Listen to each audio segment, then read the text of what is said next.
भगवान, अल्लाह, खुदा, ईश आदि नाम एक ही शक्ति के हैं।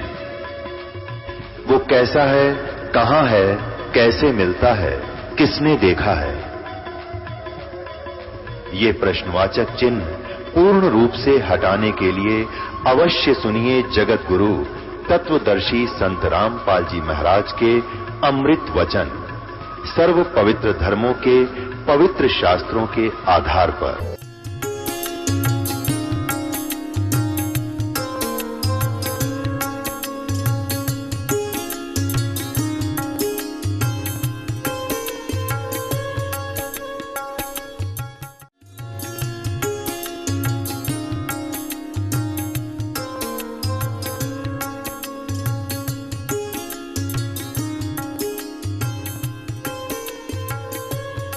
सतगुरुदेव की जय। सर्वसंग से प्रार्थना है, सत्संग प्रारंभ हो रहा है। कृपया सत्संग स्थल पर शांतिपूर्वक विराजमान होकर के श्रद्धा से सत्संग सुने। परमेश्वर की प्यारी आत्माओं से पुनर्निवेदन है, सत्संग प्रारंभ हो रहा है। कृपया सत्संग स्थल पर शांतिपूर्वक विराजमान होकर के श्रद्धा से सत्संग सुने। सत सही सतगुरुदेव की जय। बंदी छोड़ कबीर परमेश्वर जी की जय। स्वामी रामदेवानंद जी गुरु महाराज जी की जय हो।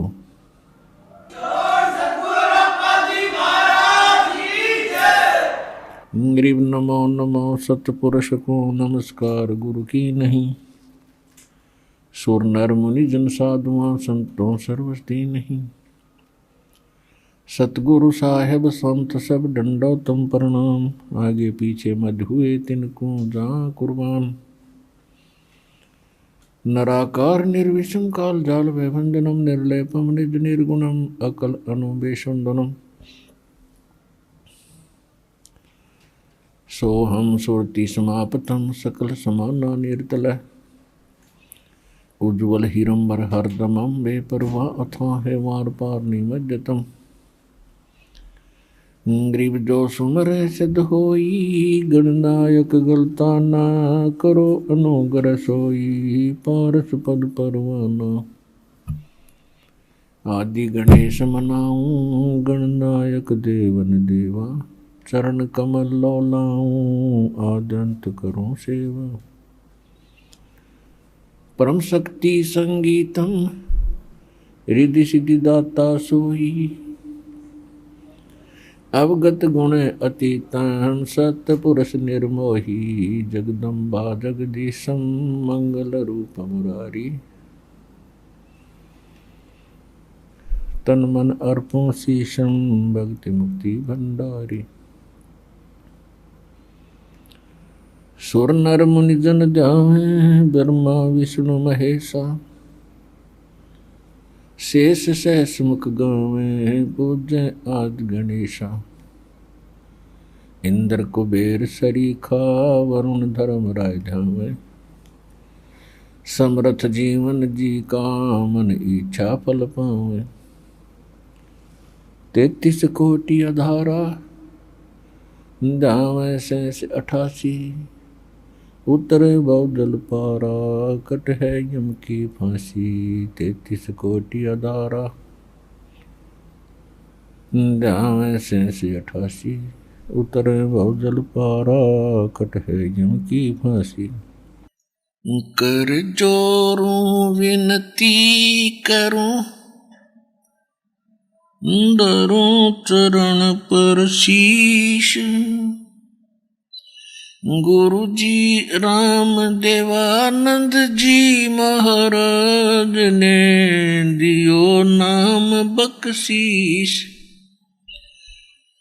कोटि कोटि सिजदा करूं कोटि कोटि प्रणाम।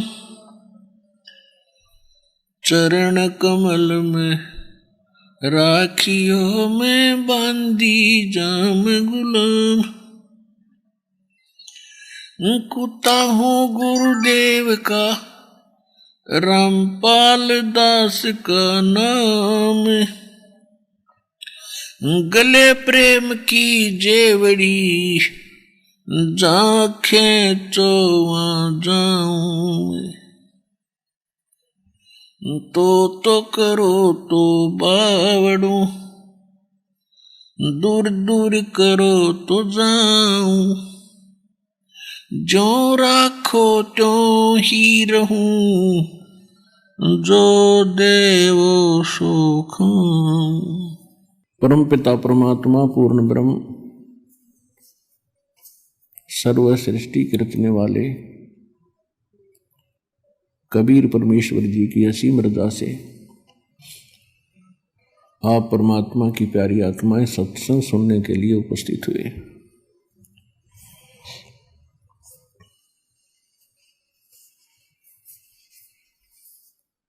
आज का जो सत्संग समागम है एक विशेष दिन के उपलक्ष्य में ये किया जा रहा है। ये फाल्गुन मास की द्वादशी वो शुभ दिन है।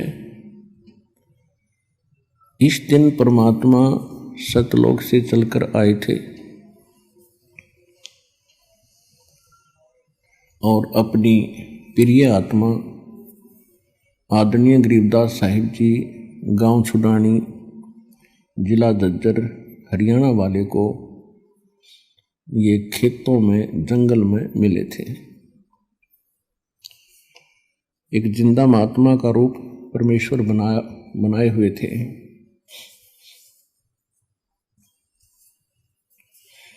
इस दिन का एक विशेष महत्व ये है कि परमात्मा ने अपना एक ऐसा दृढ़ गवाह बनाया जिसने परमात्मा को देखा, परमात्मा के उस स्थान को देखा जिसके विषय में परमात्मा बहुत पहले से कहते आ रहे थे कि एक ऐसा स्थान है जहां कोई दुख नहीं, कोई रोग नहीं, कोई कष्ट नहीं, कोई टेंशन नहीं, किसी चीज का अभाव नहीं, वहां वृद्ध अवस्था नहीं, मृत्यु नहीं। लेकिन हमने जो अज्ञान ग्रहण कर रखा था उसके आधार से हम परमात्मा के उस विचारों पर, ज्ञान पर हम विश्वास नहीं कर पाते थे। तो फिर परमेश्वर ने अपने कुछ गवाह बनाए ताकि ये मेरी गवाही दे, आंखों देख कर प्रमाणित करे, जिस कारण से आने वाले समय में मेरे बच्चे मुझे पहचान लें और इनका युगों का कष्ट मिट जाए। असंख्य जन्म हो गए हमको इस काल के जाल में, जन्म और मृत्यु में। जब हम अन्य प्राणियों के शरीरों में होते हैं, पशु पक्षी जलचर, तो उस समय तो महाकष्ट होता ही होता है और कभी भूल भटक कर हमें मनुष्य जीवन प्राप्त हो जाता है। तो इस मनुष्य जीवन में भी हम महादुखी होते हैं क्योंकि हम शुभ कर्म नहीं कर पाते जो शास्त्र अनुकूल साधना के होते हैं। क्योंकि हमें जो ज्ञान दिया जाता है वो शास्त्र विधि त्याग कर मनमाना आचरण बताया जाता है, जो सभी सदग्रंथों के विपरीत होता है। और फिर लंबे समय तक उसी प्रक्रिया में हम रहने के कारण उसको फाइनल मान लेते हैं, क्योंकि अपने समुदाय के लोग सभी वही कर रहे होते हैं, जिस कारण से किसी को कोई ऑब्जेक्शन नहीं होता और ना ये शंका होती कि हम गलत कर रहे हैं।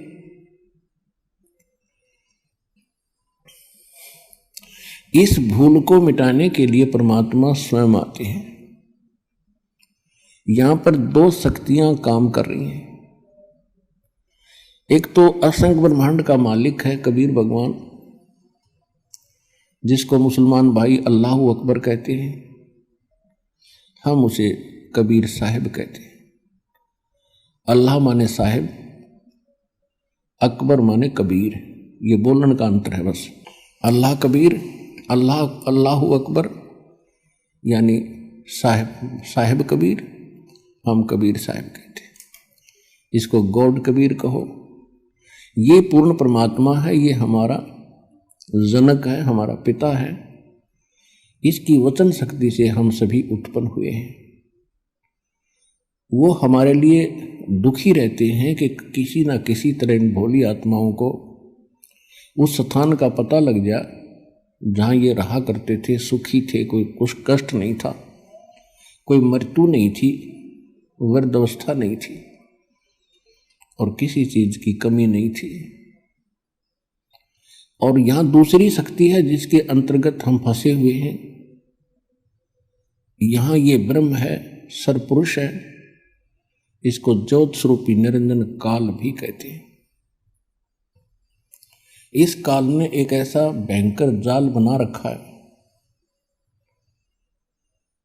कि जीव को परमात्मा की जानकारी ना हो और जितने कर्म ये करे वो कर्म बिगाड़न के करे, शुभ ना कर सके। और दूसरी, इसने अज्ञान फैला दिया, ये नकली पंथ संत बनवा के, और इन जीवों को ऐसा दृढ़ कर दिया उस अज्ञान के अंदर। जब परमात्मा स्वयं भी आते हैं तो भी हम परमात्मा के उन वचनों पर विश्वास नहीं करते थे। इसलिए परमात्मा परमेश्वर कबीर जी ने अब एक विकल्प खोजा। उन्होंने अपने गवाह तैयार किए कि ताकि ये मुझे पहचाने और मेरे स्थान को जाने, फिर अपने बहन भाइयों को ये आंखों देखा ज्ञान सुनावे। जब हम आंखों देख लेते हैं किसी वस्तु को, फिर हम दृढ़ता के साथ कहते हैं, फिर हम विचलित नहीं हो सकते। और यही कारण रहा कि जिन महापुरुषों को परमेश्वर आकर मिले, जो अपने उन्होंने एक साक्ष्य तैयार किया, साक्षी तैयार किए, उन्होंने फिर सारा संसार एक तरफ और वो अकेले एक तरफ रहे, क्योंकि वो भगवान से मिल चुके थे, परमात्मा को देख चुके थे। गीता अध्याय नंबर 18 के श्लोक नंबर 62 और गीता अध्याय नंबर 15 के श्लोक नंबर 4 में गीता ज्ञानदाता स्वयं कहता है कि अर्जुन, तू सर्वभाव से उस परमेश्वर की शरण में जा, उसकी कृपा से तू परम शांति को और शाश्वतम स्थानम, उस सनातन परम धाम को प्राप्त होगा। सनातन माने सदा रहने वाला, जिसका कभी अंत नहीं होता। और 15वें अध्याय के 4थे श्लोक में कहा है कि तत्वदर्शी संत और तत्व ज्ञान प्राप्ति के उपरांत परमेश्वर के उस परम पद की खोज करनी चाहिए, जहां जाने के बाद साधक फिर लौटकर संसार में कभी नहीं आते। और गीता ज्ञानदाता कहता है कि मेरी भी साधना त्याग कर केवल एक उसी की भक्ति करो। अब इसने परमात्मा के डर से ज्ञान कुछ सदग्रंथों में तो सही दे दिया, लेकिन अपनी प्रेरणा से ये संत भेज गए, आचार्य और शंकराचार्य भेज गए। इसने अपने सदग्रंथों के यानी सिलेबस के विपरीत पढ़ाई पढ़ा दी और वो फिर एक लोक वेद बन गया। हजारों वर्षों से हम उसी को सुनते और सुनाते आए। उस अज्ञान को हटाने के लिए परमेश्वर को स्वयं आना पड़ता है। ये सन 1727 विक्रमी संवत 1784 की बात है, जिस दिन परमात्मा एक जिंदा महात्मा का रूप बनाकर अपने निज धाम सतलोक से चलकर छुडानी गांव छुडानी जिला झज्जर हरियाणा के खेतों में जंगल में आकर उतरे, सहसरी आए, जहां पर आदरणीय गरीबदास साहिब 10 वर्ष के बालक अन्य साथी ग्वालों यानी पालियों के साथ गव्वे चरा रहे थे। उस समय उनकी आयु 10 वर्ष की थी। तो उस समय में कुछ गर्मी बन जाती है, जैसे ये मौसम आप देख रहे हो। अब तो थोड़ी वर्षा सी होकर के कुछ ठंडक सी बन गई, नहीं आजकल, पहले और भी खुशक अक्षेत्र था। गर्मी बन जाती है तो दिन के 10 बजे के आसपास सभी ग्वाले एक जांडी के पेड़ के नीचे अपना भोजन कर रहे थे। गव्वे इधर उधर चल रही थी, कुछ बैठी थी वृक्षों के नीचे। 10-20 अन्य और पाली थे, 7-8-10, और एक गरीबदास जी 10 वर्ष के थे। वो सबसे छोटे बच्चे वही थे। और वो गरीबदास जी का अपना ही जंगल था, अपना ही खेत थे। गरीबदास जी का मूल गांव करौथा गांव है, जिला रोहतक के अंदर।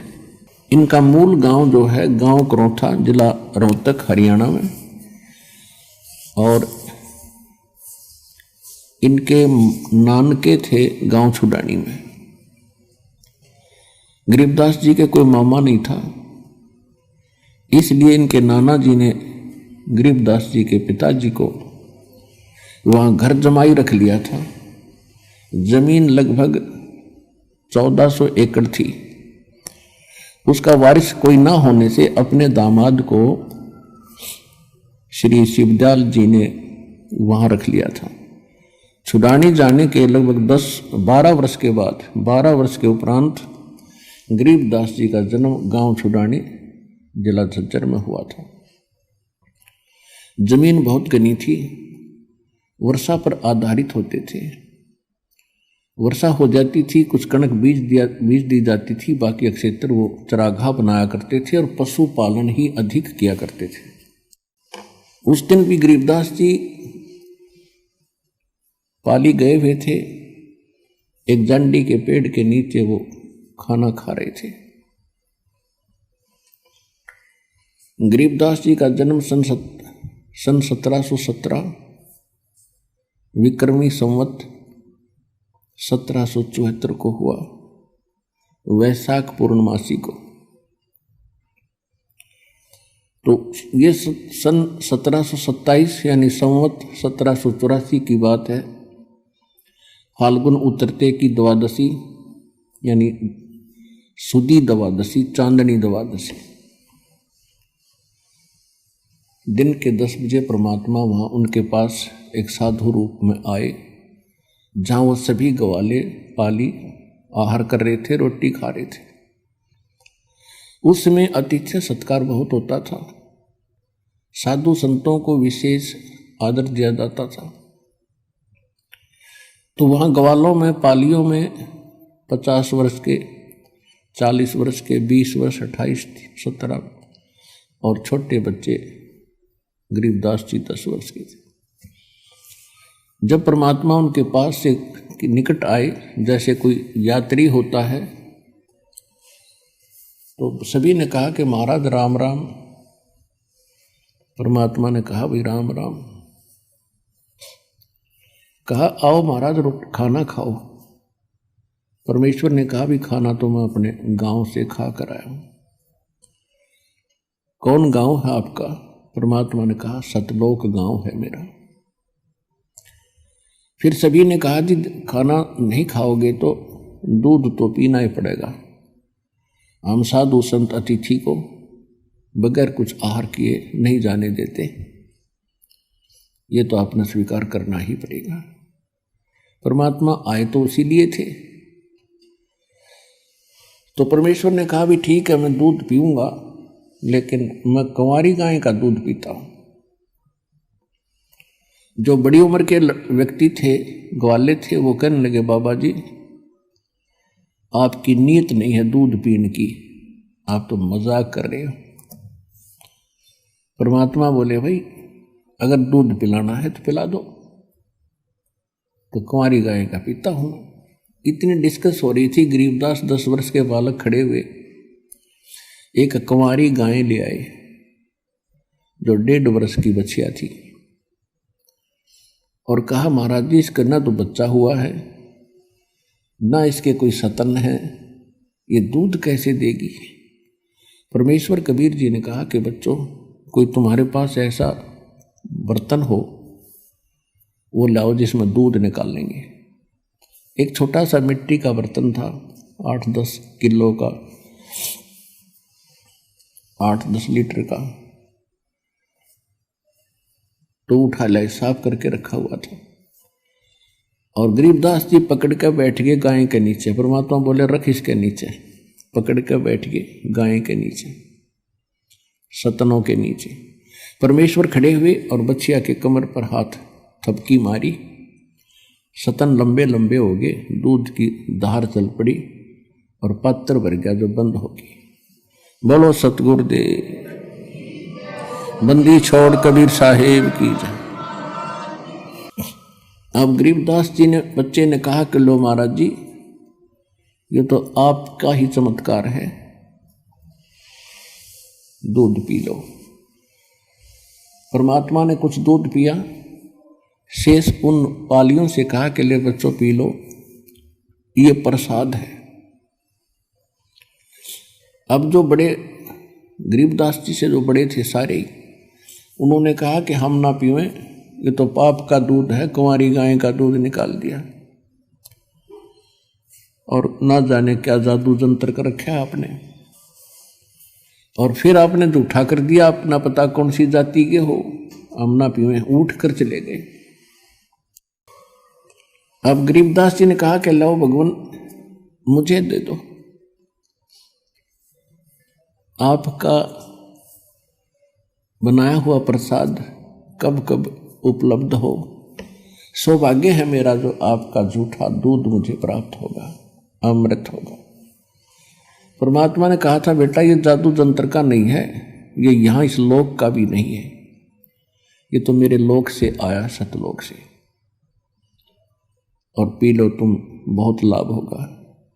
कहते हैं सकल पदार्थ है जग माही, पर कर्महीन नर पावत माही। गरीबदास जी ने वो दूध पिया, वो सभी चले गए दूर, पाली दूसरे साइड में गौओं को भी आंख ले गए। अब वहां रह गए वो परमात्मा और वो प्यारी आत्मा जिसके लिए मालिक आए थे।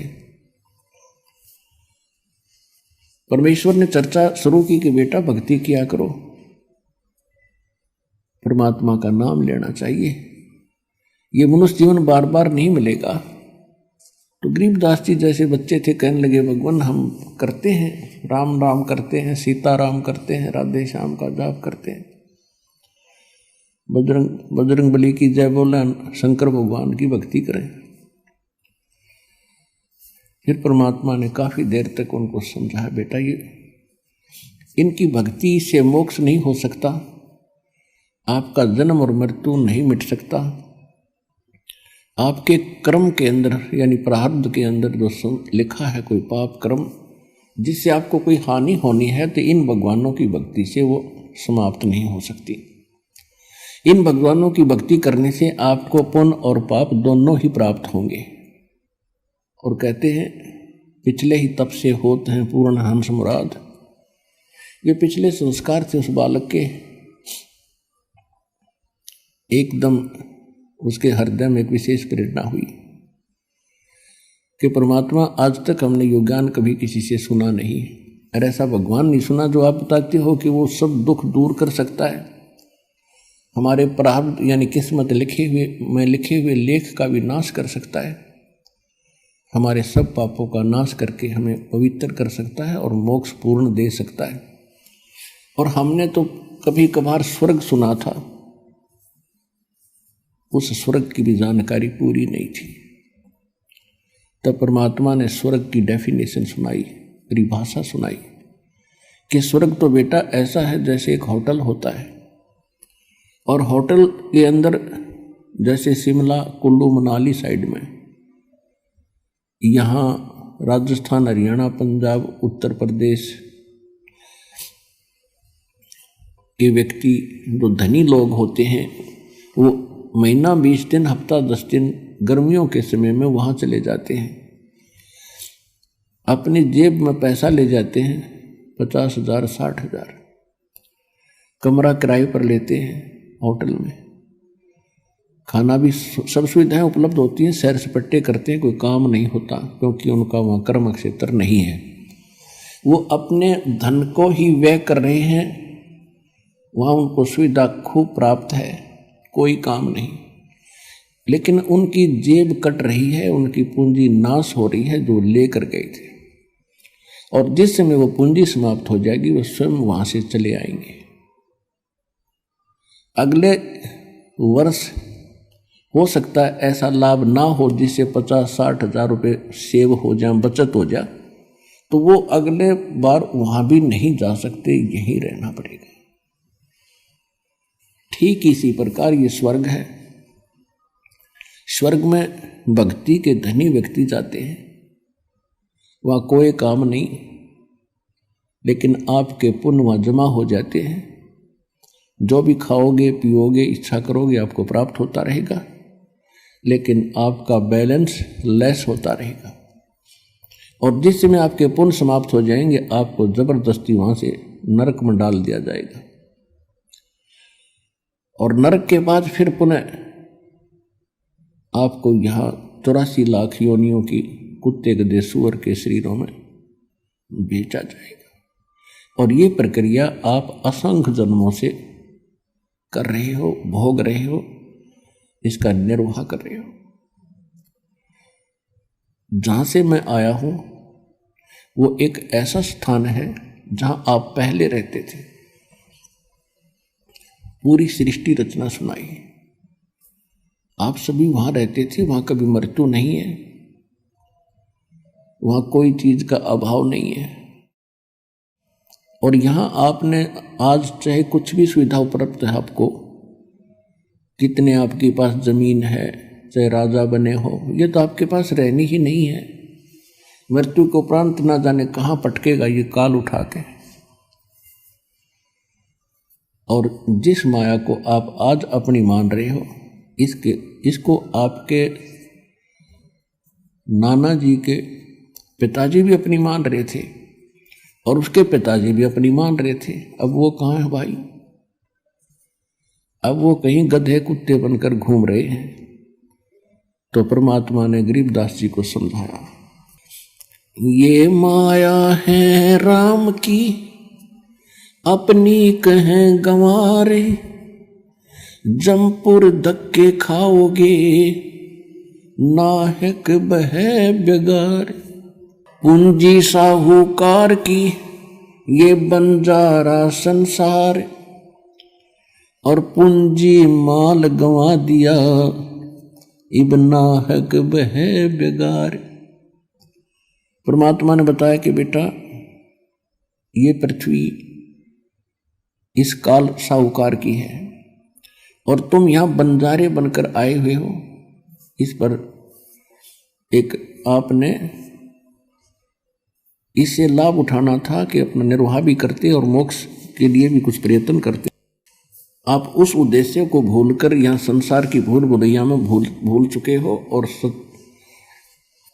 आपने एक ये परंपरा मान ली, बुढ़े होकर तो मराया करें, यानी वृद्ध अवस्था में तो मृत्यु सभी की होती है। और जब तक वृद्ध नहीं होते खूब काम करें, अच्छी संपत्ति बनावें, हमारे आने वाले बच्चे प्रयोग करेंगे। तो परमात्मा ने बताया कि बेटा बच्चों को भी वही मिलेगा जो उनके संस्कार में है। आपने ऐसा देखा होगा कि बहुत से ऐसे माँ बाप हैं जिनकी बहुत संपत्ति थी और बच्चा न वो फिर बाद में सारी बेच खाई, शराब पीने लग गए। अब उस बोधी आत्मा ने बच्चों के लिए ही सारा जीवन व्यर्थ किया, सारी संपत्ति जोड़ी, और जो संपत्ति मनुष्य जीवन से जोड़नी चाहिए थी, भक्ति करनी चाहिए थी, वह करी नहीं। जिस कारण से वो तो कहीं कुत्ता बनकर गली में घूम रहा होगा पिताजी, और बच्चे उसकी जोड़ी हुई संपत्ति को शराब पी रहे हैं और बर्बाद कर रहे हैं। तो ये बहुत बड़ा झंझट है, इससे निकलना चाहिए आप। परमात्मा ने बहुत सी ऐसी कथाएं सुनाई, गरीबदास जी एकदम तड़फ उठे। कि परमात्मा ये जन्म मरण का रोग तो बहुत भयंकर है, वृद्ध अवस्था में जीव बहुत दुखी होता है। तो परमेश्वर ने बताया कि ये जरा और मरण मैं जो विधि बताऊंगा भक्ति की, उससे सदा के लिए समाप्त हो जाता है। और जो साधनाएं आपको प्राप्त हैं पूरे विश्व में, वो जरा मरण के नाश करने की नहीं है। जैसे कर्म करोगे वैसे ही भोगने के लिए वो आपके लिए बनाई है यहाँ के मालिक ने इस काल में। अब बच्चे को अच्छाई और बुराई का जल्दी असर होया करे, वो तड़फ उठा, बुरी तरह कांप गया गरीबदास जी और कहा भगवान फिर कैसे बने बात। परमात्मा बोले कि उस लोक में जाना होगा। गरीबदास जी ने कहा भगवान एक बार वो लोक दिखा दो मुझे, क्योंकि यहाँ कोई आपके अतिरिक्त कोई बताने वाला नहीं है और मन पापी विश्वास कर नहीं पा रहा। एक बार आंखों देख लो दाता तो दृढ़ हो जाऊंगा। परमात्मा बोले ठीक है, प्रथम मंत्र ले, शेष बन मेरा, तब मेरे साथ चल सकता है। प्रथम मंत्र दिया परमात्मा ने, उसकी को निकाला, क्योंकि ये तो ऊपर कवर अलग है, इसके अंदर ओरिजिनल एक और शरीर है, सूक्ष्म शरीर। ये तैसा जैसे ओवरकोट पहन रखा हुआ हमने, जैसे सर्प ऊपर से कांचली छोड़ देता है और सर्प ओरिजिनल उससे भिन्न है। तो ये अपना बॉडी जो है ये तो कांचुली, इस कांचुली में हम बहुत कुछ प्राप्त कर सकते हैं। ये शरीर ऐसा समझ लो जैसा अंडा होता है, अंडे का कवर होता है, और जब भक्ति इसमें बीज पड़ जाता है तो ये इसके अंदर जैसे अंडे में बच्चा बन जाता है, और जब वो बच्चा पंख वगैरह उसके हो जाती है तो अंडा फूट जाता है। अंडे को छोड़ के अंदर जो वस्तु थी वो बच्चा, अब उसके पंख होगी, वो उड़न लग गया। तो इसी प्रकार आपके अंदर जो बॉडी है, इस भक्ति से इस यो अंडा समझो, इसको अंड भी कहा है संतों ने, शरीर को पिंड भी कहा है। और इसके अंदर ये आपका जो भक्ति रूपी पर बनने लग रही है पंख, और जब ये भक्ति खूब करोगे डट के, समय आने पर आपका पंख लग जाएंगे उस सूक्ष्म शरीर का। ये ऊपर का कवर, ये अंडा यहीं पड़ा रह जाएगा, और ओरिजिनल पक्षी यानी भक्ति युक्त प्राणी सतलोक चला जाएगा सिद्धि से उड़कर। तो गरीबदास जी बड़े प्रभावित हुए, परमात्मा उनको लेकर ऊपर गए।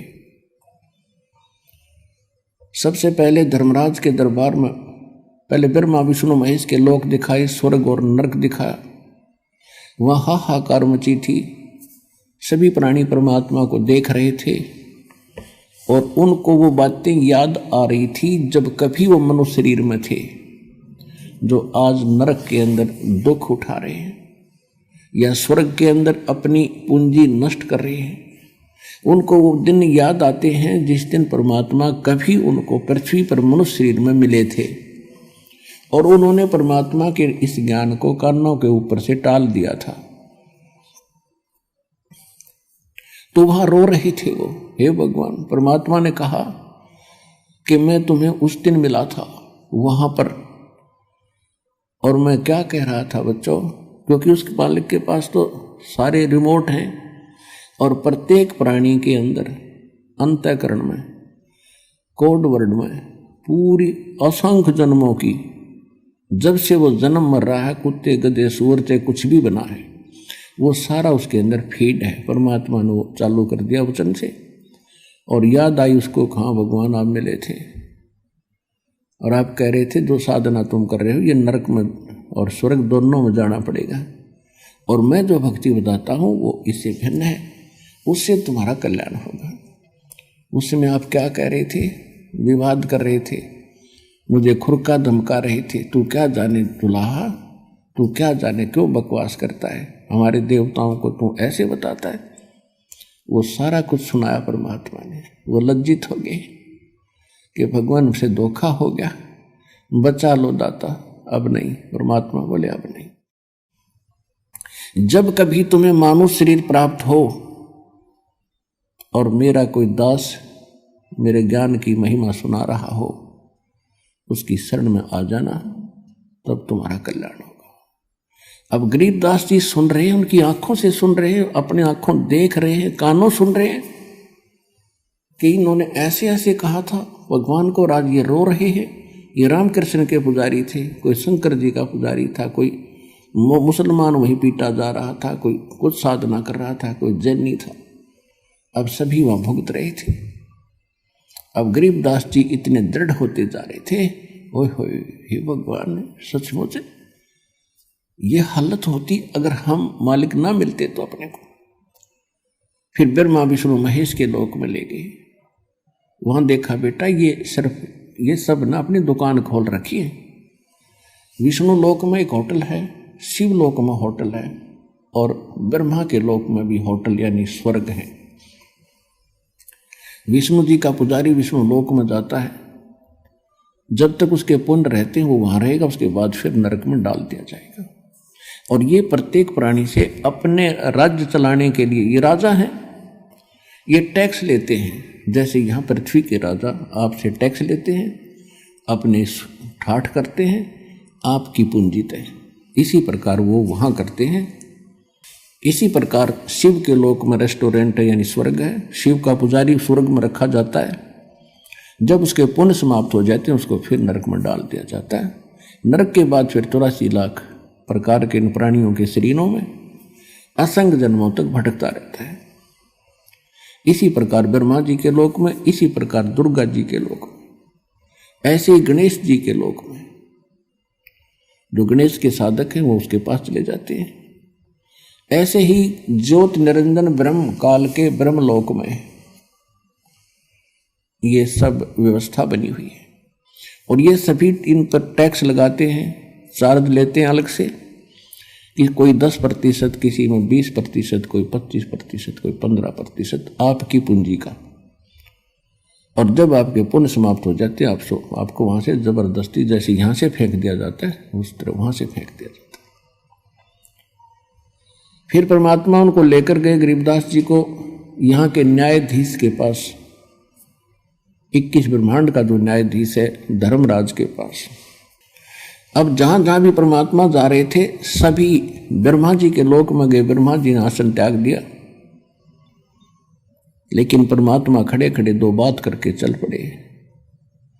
विष्णु जी के लोक में गए, विष्णु जी ने भी आसन त्याग दिया और खड़े हो गए, सत्कार किया। ऐसे ही भगवान शंकर के लोक में। फिर जब धर्मराज के लोक में गए, न्यायाधीश के लोक में गए, उसके ऑफिस में गए, तो धर्मराज ने भी कुर्सी त्याग दी और करबद्ध होकर खड़े हो गए। एक आध्यात्मिक शक्ति ऐसी है, इसमें किसी को अपनी आइडेंटिटी बताने की आवश्यकता नहीं। अपने आप सामने वाले पर प्रभाव होता है, अपने आप वो नतमस्तक हो जाता है। और परमात्मा खड़े खड़े उस न्यायाधीश को धमका रहे हैं, खुरका रहे हैं। यहाँ के न्यायाधीश यानी 21 ब्रह्मांड के, एक ब्रह्मांड में होता है वैसे ऐसी व्यवस्था 21 ब्रह्मांड में अलग अलग होती है। तो इस ब्रह्मांड के न्यायाधीश यानी मुख्य न्यायाधीश चीफ जस्टिस को, धर्मराज को परमात्मा खड़े खड़े कह रहे हैं कि कान खोल कर सुन ले, यदि मेरी आत्मा का तूने अकाउंट भी ले लिया तो मुझसे बुरा नहीं होगा। यदि तेरे पास कोई भूल भटक कर आ जाए तो उसको मेरे पास भेज देना। धर्मराज ने कहा कि भगवान जो आपकी आज्ञा वही होगी, लेकिन मेरी एक प्रॉब्लम है, समस्या है, आपकी शरण समाधान करो। अब आदरणीय गरीबदास साहिब जी ने वापस आकर फिर बताया कि कैसी वार्ता हुई मेरे सामने।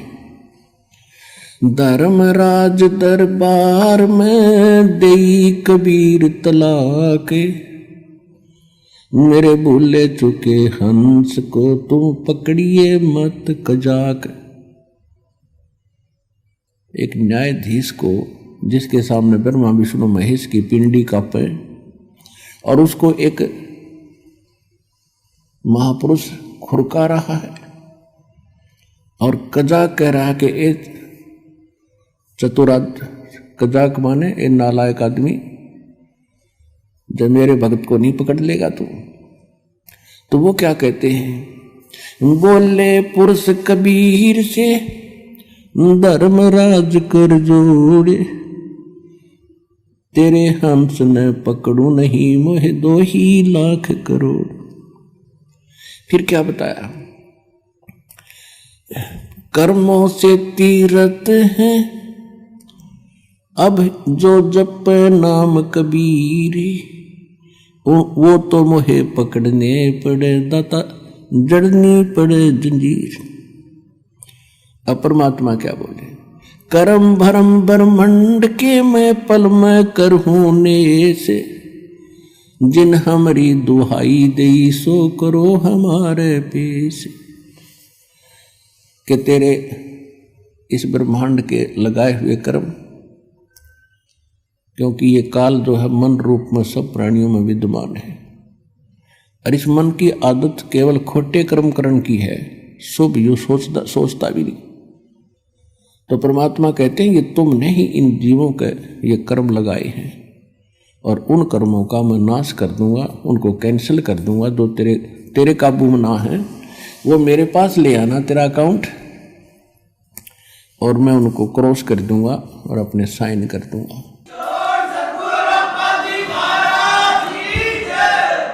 जब ही सतनाम हृदय धरो भयो पाप को नाश, जैसे चिंगारी अग्नि की वाई पड़े पुराने घास। परमात्मा बता रहे थे कि मेरे पास एक ऐसा मंत्र है, इनको दूंगा मैं इन बच्चों को, और फिर भी कोई गलती से तेरे पास आ जाओ मेरे पास ले आना, मैं इनके सब पापों का नाश करके तुझे बरी कर दूंगा, आप पर कोई प्रेशर नहीं रहेगा। इतनी वार्ता सुनकर गरीबदास जी गदगद हो गए, लेकिन अभी ये समझ रहे थे कि ये बाबा जी बड़ा शक्तिशाली है।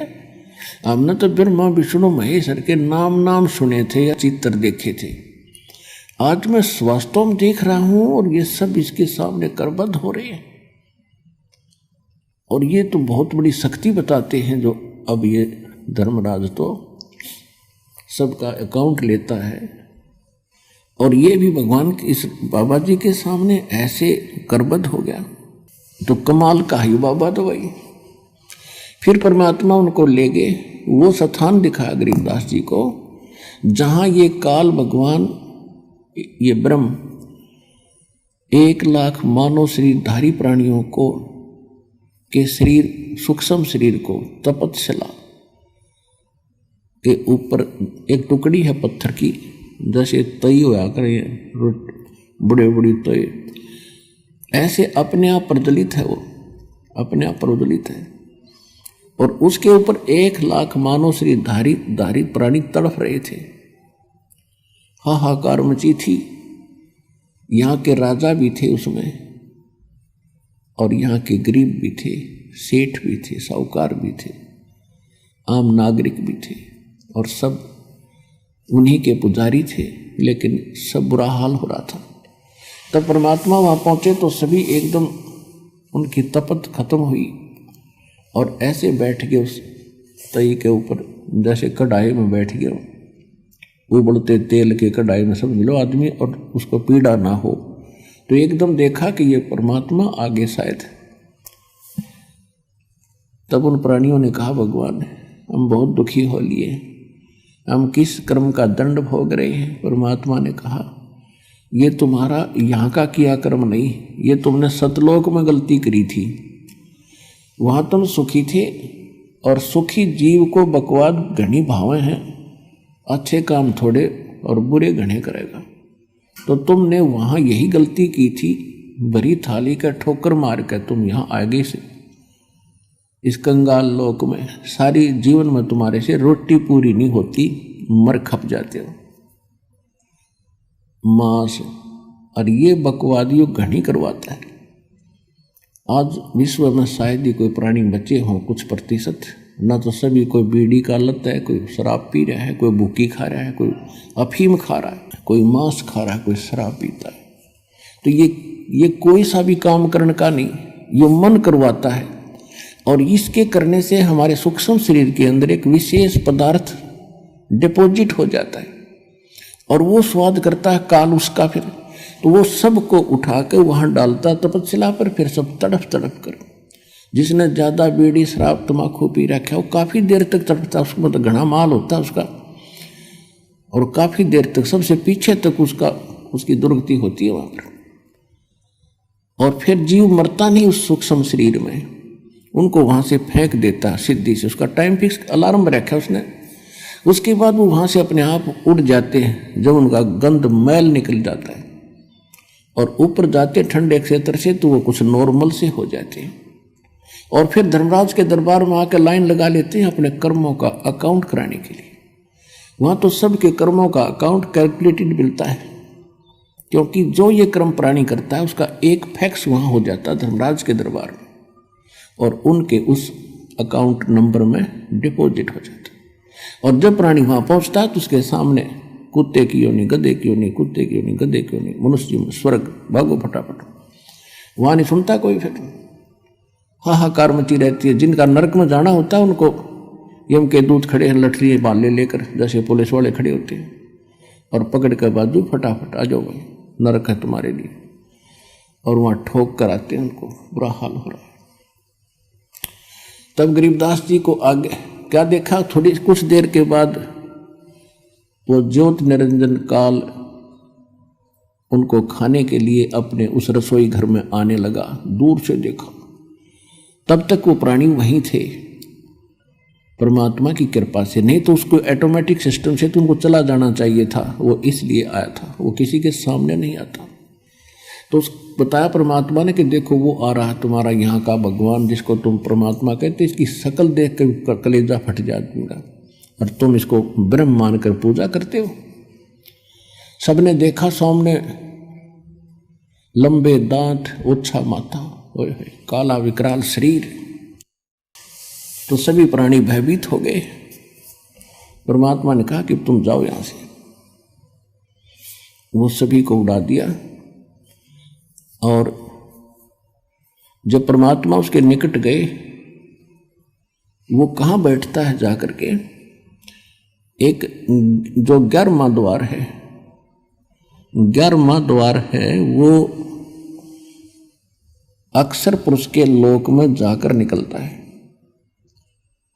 उस गेट पर ये स्वयं चौकीदारी करता है कि कोई इधर से एक भी ना चला जा। ये स्वयं वहां बैठता है, और वहां बैठा था, वहां से उठकर चला ही था। परमात्मा जब चले तो उस गेट पर अड़ गया जाके, कौन आ गया ये, इस कैसे चला जाएगा इधर।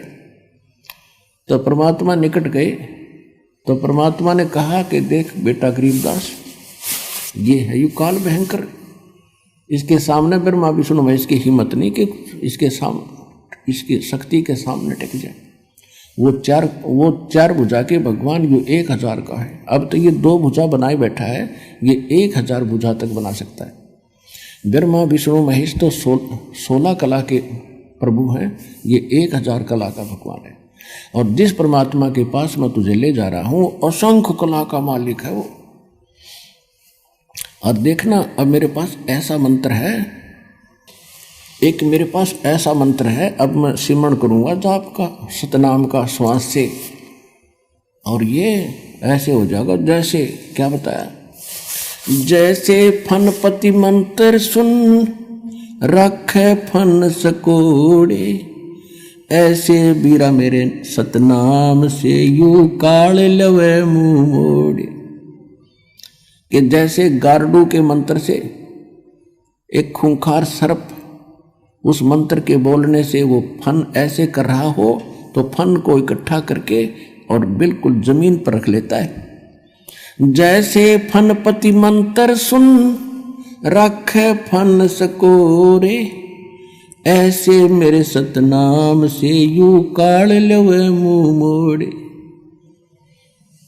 परमात्मा ने कहा देख अब मैं मंत्र जाप करता हूं।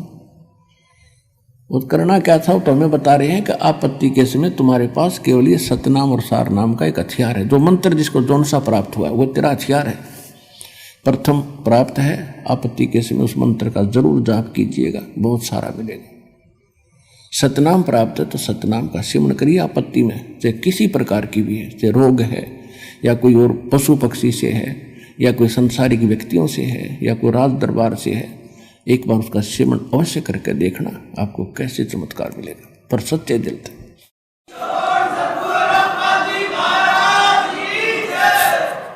और सारनाम प्राप्त है, सारनाम का जाप करिए। सतनाम प्राप्त है, सतनाम का करिए।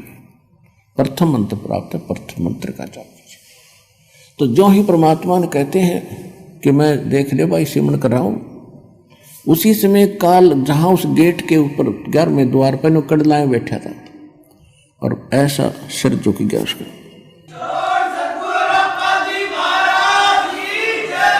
और कहा ले बेटा गरीबदास आजा, पैड़ी बना इसकी। इसके सिर पे पैर रखा, पहले तू चल पहले आगे। गरीबदास जी ने सिर पे पैर रखा, अंदर कूद गए, बालक थे।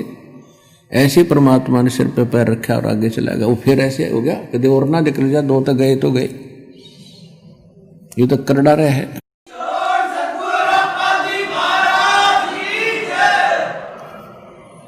अब 11वां द्वार पार करके 11वें द्वार पार करते ही ये लोक आ जाता है अक्षर पुरुष का। गीता अध्याय नंबर 15 के श्लोक नंबर 16 और 17 में 3 पुरुष हैं। एक सरपुरुष ये ब्रह्म है, 21 ब्रह्मांड का मालिक, जिसको ज्योत स्वरूपी निरंजन काल भी कहते हैं। और अक्षर पुरुष ये 7 संग ब्रह्मांड का स्वामी है। और इनके अंतर्गत जितने इनके अंतर्गत प्राणी हैं वो भी नाशवान और ये स्वयं भी नाशवान। 15वें अध्याय के गीता जी में 17वें श्लोक में कहा कि उत्तम पुरुष है तू अन्य परमात्मा है तू उदाहरते। उत्तम पुरुष यानी श्रेष्ठ परमात्मा तो इन दोनों से सरपुरुष और अक्षर पुरुष से अलग है, जिसको परमात्मा कहा जाता है। यह लोक धर्म अविषय विवृत्ति अवैश्वर है, जो तीनों लोकों में प्रवेश करके सबका धारण पोषण करता है, यानी कुल का मालिक वासुदेव। वो वासुदेव है, ये श्री कृष्ण वासुदेव नहीं, इसके तो पिता का नाम था वासुदेव।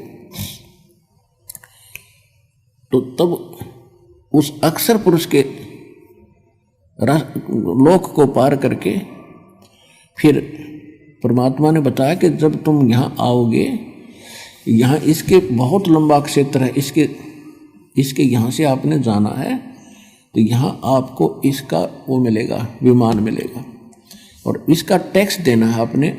उस बहर गुफा तक जाने का, 12वें द्वार में प्रवेश करने तक इसका टैक्स देना है। उसका एक मंत्र दूंगा जो इसकी कमाई बनेगी। फिर ये तैयार रखेगा आपके लिए यहाँ एक विमान है, और आपको 7 संग ब्रह्मांडों को पार करके बहर गुफा में छोड़ेगा। उसके बाद एक मंत्र और दिया जाएगा जो सार नाम है, उसकी कमाई से आप यहाँ 27 स्थान पाओगे। तो जो ही परमात्मा वहां पहुंचे तो अक्षर पुरुष का सारा स्थान दिखाया। अक्षर पुरुष के पास पहुंचे, वो खड़ा हो गया। वो ऐसा निकम्मा नहीं है जैसा ये काल है, लेकिन वहां भी जन्म मृत्यु प्राणियों की बनी रहेगी, लेकिन उनकी आयु बहुत बड़ी है। फिर भी जन्म मृत्यु पशु पक्षी ऐसे ही हैं, लेकिन वो किसी को खाता नहीं, स्वार्थवश दुखी नहीं करता। लेकिन कर्म आधार दंड वहां भी पुण्य और पाप, स्वर्ग और नरक दोनों ही बने हुए।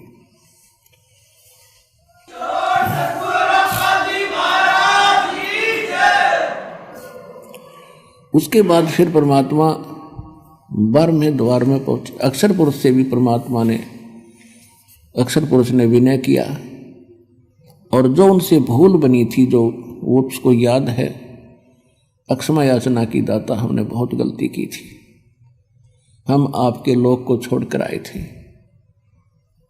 अब कभी दया करिए दाता। परमात्मा बोले वह दया तो हम रोज ही करें, पर तुमसे ये लालच ना छूटता, यहाँ की प्रभुता ना छूटती, ला अब कर दूं दया तेरे पे।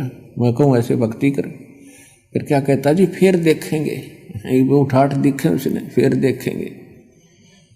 सब किसी ने देख ले, जिसने समय पर रोटी मिल रही है, छोटी सी कोई जॉब ठीक हो या व्यवसाय ठीक हो, बाल परिवार ठीक हो, उसको कोई कह दे आजा भक्ति कर ले, लोग फिर देखेंगे। ये बात गुट्टी लानी है सामने, वह ना छूटती।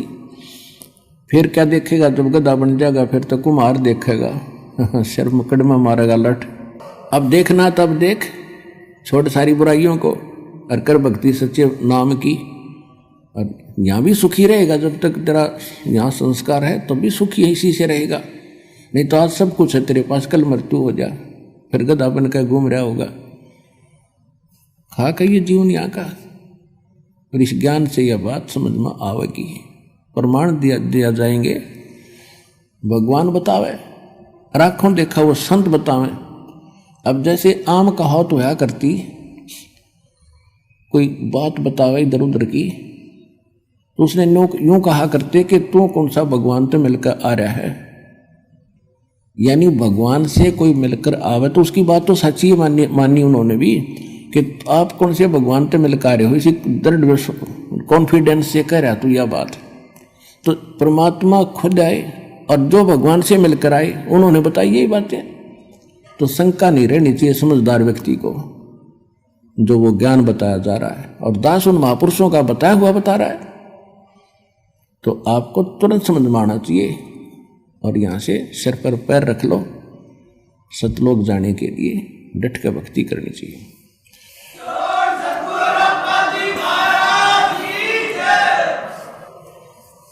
जब भंवर गुफा पार करके जब सतलोक में प्रवेश किया,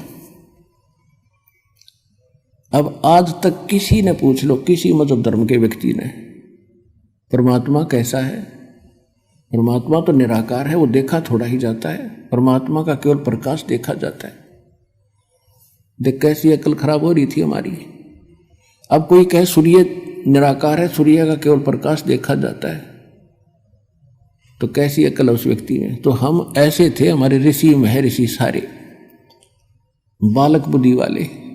जब सूर्य बिना प्रकाश किसका देखा? जब भगवान का प्रकाश देखा, डिवाइन लाइट देखी, कमाल की बात। वह लाइट है किसकी? वस्तु तो वो है देखने जोगी। इस लाइट ने के चाटेंगे हम, बता। तो वहां जाकर गरीबदास जी ने देखा, ओए होए, ऐसा लोक, हीरे पन्ने, इनके हीरों के पहाड़ हैं, लालों के पहाड़ हैं। जैसे यहाँ पत्थर के पहाड़ हैं, वहाँ हीरे मोतियों के पहाड़ हैं। और सदा बाहर वहाँ के फल फ्रूट, यानी ये फलों के ड्राई फ्रूट जैसे काजू किस्मों सेब ये और फल वगैरह, और सब आहार वहाँ पर सदा बाहर है, कभी अंत नहीं होता। और वहाँ जाने के बाद ऑटोमेटिकली गरीबदास जी की बॉडी का शरीर 16 सूर्य के प्रकाश जितना तेजों में हो गया। अब वो कभी अपनी तरफ देख रहा कि ये क्या हो गया बाबा जी। परमात्मा बोले भाई यहाँ आने के बाद हम नए कपड़े पर आया करें, अपने भक्ता था ये नया कपड़ा है तेरा, वो नकली तेरा नीचे पड़ा है, वो तो 5 तत्व का वैसे गल जाना, रोग से सड़ जाना, दुर्घटना में मर जाता, वो तो कच्चा है बेटा। असली कपड़े यहाँ हम पहनाएंगे आकर आपको, ये ऐसा शरीर होगा आपका। अब आगे देखा, जब वहां पहुंच गए 1 सेकंड के अंदर, जहां पर परमात्मा एक गुम्बद के अंदर, बहुत बड़ा गुम्बद जैसे मंदिर नुमा, मंदिर की चोटी थोड़ी ऊंची बनाई जाती है, नहीं ऐसे गोल होता है और बड़े सुंदर, और बीच में परमात्मा एक तख्त पर यानी सिंहासन पर विराजमान है। सिर पे मुकुट है, ऊपर छत्र है, और परमात्मा के एक रोम यानी बाल में करोड़ सूर्य मिला दे, शरीर के बाल में करोड़ सूर्य मिला दे, रोमकूप पर जो रोम उगे होते हैं, और करोड़ चंद्रमा और करोड़ सूर्य की रोशनी एक बाल के तुल भी नहीं है। इतना नूर उस मालिक के पूरी बॉडी का। वहां पर एक चंवर रखा था, नीचे से परमात्मा जो जिंदा महात्मा के रूप में गए थे वो चंवर उठाया और उस तख्त पर यानी सिंहासन पर बैठे भगवान के ऊपर सत्कार के साथ चंवर करने लगे। अब गरीबदास जी कभी उस सिंहासन पर बैठे भगवान को देख रहे हैं, कभी जिंदा महात्मा के रूप में खड़े उस पर संत को देख रहे हैं जो नीचे से गया था। अब वो सोच रहे हैं कि ये क्या चक्कर है, ये भगवान ये है, ये बैठा। इसके बारे में ये बाबा जी बताते आ रहे थे। इतने में क्या हुआ, वो तेजो में शरीर वाला भगवान खड़ा हुआ और बाबा जी यानी जिंदा महात्मा के रूप में जो नीचे से गए थे परमात्मा उस अनंत कोट ब्रह्मांड के सिंहासन पर विराजमान हो गए और वो तेजो में शरीर वाले भगवान चंवर करने लगे जैसे सेवक करा करें। अब गरीबदास जी सोच रहे हैं ये क्या चक्कर है, बाबा जी भगवान है, बाबा ये भगवान ये है। इतना सोच ही रहे थे कि तेजो में जो शरीर बाहर खड़ा था वो उस जिंदा वाले शरीर में समा गया। अकेले बाबा जी रहे, यानी जिंदा वाला महात्मा वाला रूप, और उनका तेज इतना हो गया करोड़ सूर्य करोड़ चंद्रमा मिला दे एक रोम का।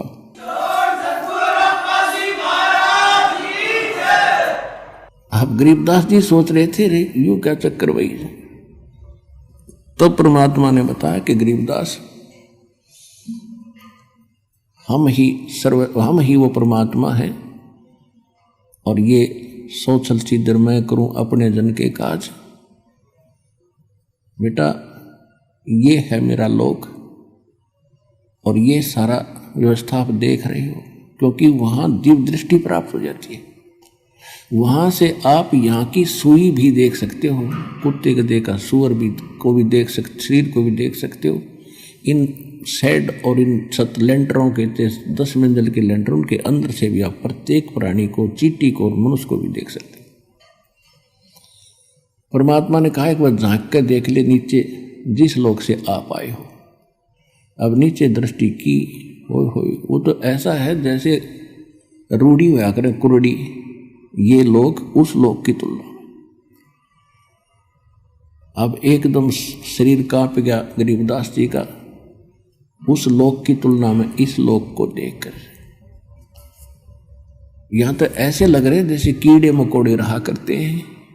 एक चींटी को देख लो, सारा दिन एक टूक के लिए ऐसे ऐसे सारा दिन रात मंडी रहे, सब्र नहीं। ऐसे मनुष्य को देख ले, सुबह से लेकर शाम तक रात में भी वही सोचता रहे, तब सुबह उठते फिर भाग ले, और होना जाना वही है जो इस लिख रखा है मस्तिष्क में। और मस्तिष्क से अधिक भी प्राप्त करना चाहेंगे तो भक्ति से होया करें, और भक्ति व शास्त्र अनुकूल हो, परम पिता की हो, पूर्ण ब्रह्म की हो, संसार रूपी वृक्ष के मूल की पूजा हो, तो फिर आपको एक्स्ट्रा फल भी मिले। तो वो इस काल ने नामो निशान मिटा रखा, उसी को बताने के लिए भगवान आते हैं यहाँ पर। तब उधर से क्या हुआ कि परमात्मा ने फिर बताया उस गरीबदास जी को कि बेटा मैं प्रत्येक युग में जाता हूं।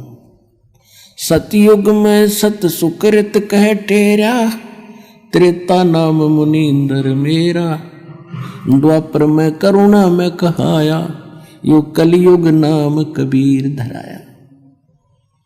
मैं प्रत्येक युग में जाता हूं, एक लीला करता हूं।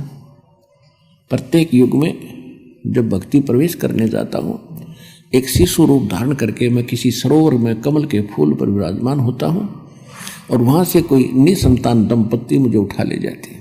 परमात्मा ने फिर सारी बताई कि इस सतयुग में ऐसे ऐसे विद्याधर नाम का ब्राह्मण और उसकी पत्नी वो उठाकर दीपिका उठाकर ले गई, फिर वही ऐसे बने। सारी कहानी बताई कि वही फिर आगे चल के रामानंद बने, और सारी कथा बताई। और कलयुग में जब मैं गया बेटा, मुझे एक नीरू नीमा नाम के जुल्हे उठा के ले गए थे काशी बनारस शहर से के तालाब से, लहर तारा तालाब से, और उनका कोई पिछला हिसाब था। ये नीरू नीमा कौन थे? द्वापर के अंदर एक सुदर्शन नाम के परमात्मा के भक्त हुए थे, जब परमेश्वर करुणामय नाम से आए हुए थे, उसने प्रार्थना की थी कि मेरे माता पिता ने आपका ज्ञान भगवान स्वीकार नहीं किया और ये बहुत दुख पाएंगे, मेरी अर्ज है दाता किसी जन्म में उनको शरण में लेके पार करना। तो उस प्रॉमिस वश मैंने प्रॉमिस किया था उनसे, उस सुदर्शन से, कि बेटा तू चिंता ना कर और निर्भय होकर निश्चिंत होकर शरीर त्याग दे, नहीं तू भी यहीं फंस जाएगा और मैं तेरे माता पिता को पार करूंगा, टाइम कितना लग जाएगा। जिस कारण से मैं उस पिछले प्रॉमिस अनुसार अपने वचनबद्ध होने के कारण उनको नीरू नीमा को, जो सुदर्शन वाली माता पिता वाली आत्मा थी, उनको मिला था कमल के फूल पे। वो दुल्हे का काम करा करते और मैं भी लीला में शरीर से धीरे धीरे बड़ा हुआ तो मैं दुल्हे का काम करा करता है। और जब मैं बचपन शिशु रूप धारण करके जाता हूँ तो मैं उस काल के लोक का दूध ग्रहण नहीं करता, कुंवारी गायों का दूध पीता हूँ मैं, और कुंवारी गाय के अंदर दूध यहाँ सतलोक से जाता है मेरी शक्ति से, और वो दूध पिया करूँ मैं। ऐसे ऐसे सारी कथा सुनाई। मैं वहाँ 120 वर्ष रहा था भाई। हम सुल्तानी नानक तारे दादू को उपदेश दिया, जात जुलाहा भेद न पाया वो काशी महे कबीर हुआ। परमात्मा ने बताया कि मैं बेई नदी के ऊपर इस नानक जी को मिला था और उनको अंतर्ध्यान किया, एक दरिया में डुबकी लगवाने का बहाना करके। लोगों ने सोच लिया कि ये मर गया, वो खोद रहे थे डाउन स्ट्रीम में, मैं ले गया उनको अप स्ट्रीम में जिधर से जल आ रहा था। वहाँ जाकर उनके समझाया बैठाया, उनके शरीर को वहाँ छोड़ा, उनको भी मैं यहाँ लेकर आया था बेटा। जैसे आपको मिला हूँ इसी रूप में, जिंदा महात्मा के रूप में उनको मिला था। वो मेरी प्यारी आत्मा थी। वो सतयुग के अंदर राजा अमरीश थे और त्रेता के अंदर वही आत्मा नानक जी वाली राजा जनक थे। और उन जन्मों में ने बहुत अच्छी भक्ति की श्री विष्णु भगवान की, लेकिन बेटा जन्म मृत्यु उनकी मिटी नहीं। और आप सभी मेरी आत्मा हो, अपने को दुख होता है, तुम वहाँ कष्ट उठा रहे हो और मैं यहाँ तुम्हारे लिए रो रहा हूँ। मैं रोवत हूँ सृष्टि को, सृष्टि रोवे मोहे, गरीबदास इस योग को हो समझ न सकता कोई। कि हे गरीबदास, वो नीचे के जितने भी ब्रह्मांडों में प्राणी हैं, वो उस समर्थ सुखदायी भगवान, कष्ट निवारक, संकट मोचन भगवान को खोज रहे हैं, उसके लिए रो रहे हैं, हमें सुख दो, हमारा दुख निवारण करो। और जिनको ये सुखदायी और संकट मोचन मान बैठे हैं, वो संकट मोचन नहीं है। और मैं जाकर कहता हूँ कि मैं हूँ वो संकट मोचन, मैं तुम्हें सारे दुख दूर करूँगा, तुम्हें सुख दूंगा और वो कंप्लीट सोल्यूशन दूंगा, कंप्लीट मोक्ष दूंगा, पूर्ण मोक्ष दूंगा। मेरी कोई सुनता ही नहीं। मैं रोवत हूँ सृष्टि को, सृष्टि रोवे मोहे, गरीबदास इस योग को समझ नहीं सकता कोई। तो वो भी जन्म मृत्यु में थे नानक जी, और उनको मैं यहाँ लाया था। और फिर यहाँ देखकर उसने कहा था वाहे गुरु वाहे गुरु वाहे गुरु, और उनको सतनाम दिया था और बता दी। फिर उसको उनको कह दिया था कि सतनाम को अभी डिस्क्लोज ना करना, क्योंकि मैंने एक समय निर्धारित कर रखा है, जब कलयुग 5505 बीत जाएगा उसके बाद ही इसको डिक्लेयर करना, उससे पहले इसकी तक भनक भी नहीं लगनी चाहिए, नहीं तो काल के दूत यही नाम देने लग जाएंगे ये संत, और फिर हम बिनता कैसे बताएंगे।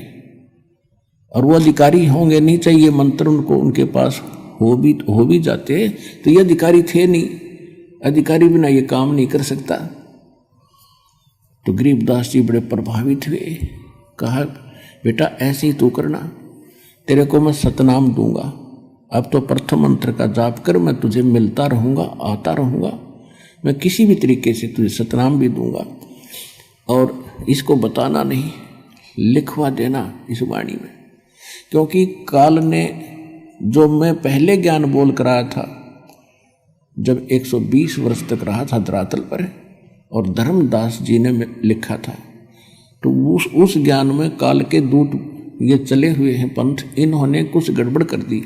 उसकी पूर्ति के लिए मैं तेरे को ये फिर ज्ञान योग तेरा खोल रहा हूँ और तेरे अंदर वो सुख संवेद फिर से फीड कर रहा हूँ, और ये आप बोला जाएगा, इसमें घड़ी सोच करने की जरूरत नहीं।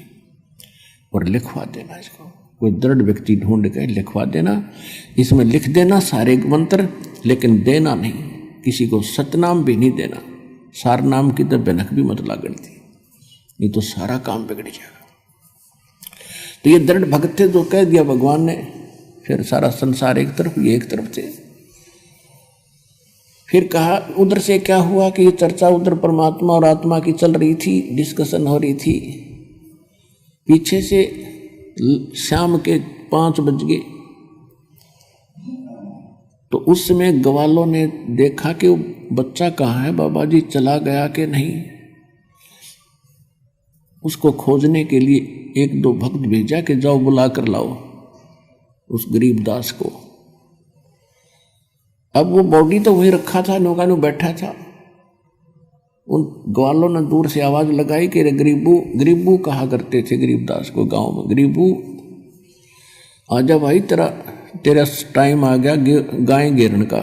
वो अपनी एक ट्रेन बनाया करते, 2 घंटे यूँ खड़ा होगा, 2 घंटे ये खड़ा होगा, गौओं को बाहर दूर जाने से वहाँ चराने के लिए, किसी की फसल को नष्ट ना कर दें, पाड़ी खड़े रहते। दूर से आवाज लगाई कि गरीबू उठ ले भाई आजा। निकट आकर देखा कि निकट भी आवाज लगाई तो भी नहीं बोला, क्योंकि वो बोलने वाली चीज तो ऊपर चली गई थी। उन्हें पकड़ के हिलाया कि भगत जी खड़ा हो। अब वो यूं का यूं गिर गया तो उन्हें चिंता बनी, नाड़ी नबज देखी, कुछ नहीं, आंखों बिल्कुल खुली, श्वास नहीं। घबरा गए सब, दूसरे पालियों को आवाज लगाई, सब इकट्ठे हो गए। क्या हो गया कि लड़का मर गया। 2 बच्चे भागे आए गांव में। जो ही माता पिता को पता चला कि गरीबू मर गया, बेहोश हो गए, क्योंकि इकलौता पुत्र था। और उसके 12 वर्ष के बाद ये संतान हुई थी। गांव वालों को पता चलता गया, वो भागते गए, वहां पहुंचे। वह सारी कथा का पता चला कि एक बाबा जी आया था, उसने कुंवारी गाय का दूध निकाला। उस समय भी उस कुंवारी बच्चिया के सतन लंबे लंबे थे, जैसे गाय का बच्चा हो रहा हो उसके बाद उसके थन होते इतने लंबे लंबे, इसलिए छोड़ दिया था कि देखो न सोचा उन्हें झूठ बोलते होंगे। तो सब ने देखा कि हाँ भाई। फिर क्या हुआ कि हम तो मना कर गए, इसने वो जादू जंत्र का दूध पी लिया, बच्चा न्यू मर गया। अब जैसे तैसे करके उस शव को घर ले आए, घर से उठा करके शमशान घाट पर पहुंच गए। तो परमात्मा ने कहा कि बेटा अब तू जा, तेरी बॉडी का नाश करने वाले हैं वो शमशान घाट पर पहुंच गया। तो गरीबदास जी कहने लगे भगवान मैं नहीं जाता नीचे, मुझे तो यही रख लो दाता, वो तो नरक है कति।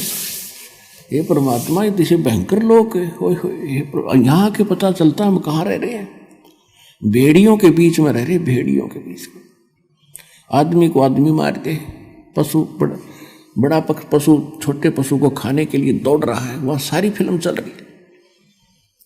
कोई डाकू है धन लूट लेता है, कोई इज्जत लूट रहा है, पूरा हाल दिखाई दे रहा है वहाँ से। मतलब सब कर्म हो रहे हैं, पृथ्वी सब नजर आ रही थी उसको, पृथ्वी घूम ही रही है ऐसे। तो परमात्मा बोले बेटा जा, भगवान इसी को कहते हैं कि इसे गंदे लोक में तेरी सुरक्षा करूंगा, तुझे सुरक्षित रखूंगा, और ये नाम जाप करिए और जाइए तू यहां से बेटा। गरीबदास जी की आंखों में आंसू आ गए, बुरी तरह रोने लगे, है मालिक वहां ना बेचो। परमात्मा बोले बेटा अगर आप वापस नहीं जाओगे, आज तक आपको पता था यहाँ कोई लोक है? हक नहीं पता था जी। तो आपके भाई बहन वहां कष्ट उठा रहे हैं, वो कितने दुखी हैं आपको दिख रहे हैं? कहाँ जी दिख रहे हैं। किसी का बेटा मर गया वो रो रहा है, वहां से साफ दिखाई दे रहा है किस कारण से रो रहा है। किसी की बेटी विधवा, किसी के टांग कट गई, किसी के कोई बीमारी हो रही है, कोई भूखे मर रहे हैं, कोई किसी को लूट रहा है, कोई इज्जत लूट रहा है। परमात्मा बोले देख ये कष्ट उठा रहे हैं, ये तेरे ही भाई बहन हैं जो यहाँ से गए थे, इनके सब के देखिए मकान खाली पड़े। इन मूर्खा ने के सोची, अपने पैर पर कवाड़ा मार के गए सारे और बड़ी थाली का ठोकर मार के बेटा। अब उनकी बुद्धि कति भ्रष्ट कर दी काल ने। और जब तक आप मेरा सहयोग नहीं दोगे तो कैसे पता चलेगा कि कौन स्थान है, कौन भगवान है और कौन सा रियल मंत्र है जिससे इनका छुटकारा होगा। क्या आप उनका उपकार नहीं चाहते हैं? हाँ महाराज चाहूँगा, और आपकी आज्ञा है तो जाऊँगा और सबको बताऊँगा कि बेटा जा और जल्दी कर। और मैं तेरे को ऐसा मंत्र दे दिया है, तेरा कोई हानि नहीं कर पाओगा। तुझे कोई तंग करेगा तो वो आप पर दुखी हो जाएगा, लेकिन तू किसी को बद्दुआ भी ना देना, क्योंकि वो तेरे भाई बहन है। और तेरे पास ऐसा मंत्र हो गया, अगर तू बद्दुआ देगा तो घनी हानि हो जाएगी और तेरी भक्ति नष्ट होगी। उनको कुछ ना कहना, पर तेरे को ऐसा कवच दे दिया, तेरा कुछ नहीं बिगाड़ पाओगा। तो गरीबदास जी को कहा जा बेटा जल्दी पहुंचे। उधर से चिता पर रख दिया, शव को ऊपर लकड़ी लगाने लगे थे। इतने में वह जीवात्मा परमात्मा ने वापस भेज दिया। एकदम ऐसे खड़खड़ा हुआ, सारा कंपन हुआ और बंधन जो बंध रहे थे वो भी कट गए और सीधा खड़ा हो गया। नीचे एकदम उतर के चिता से नीचे आके खड़ा हो गया। बोलो सतगुरुदेव।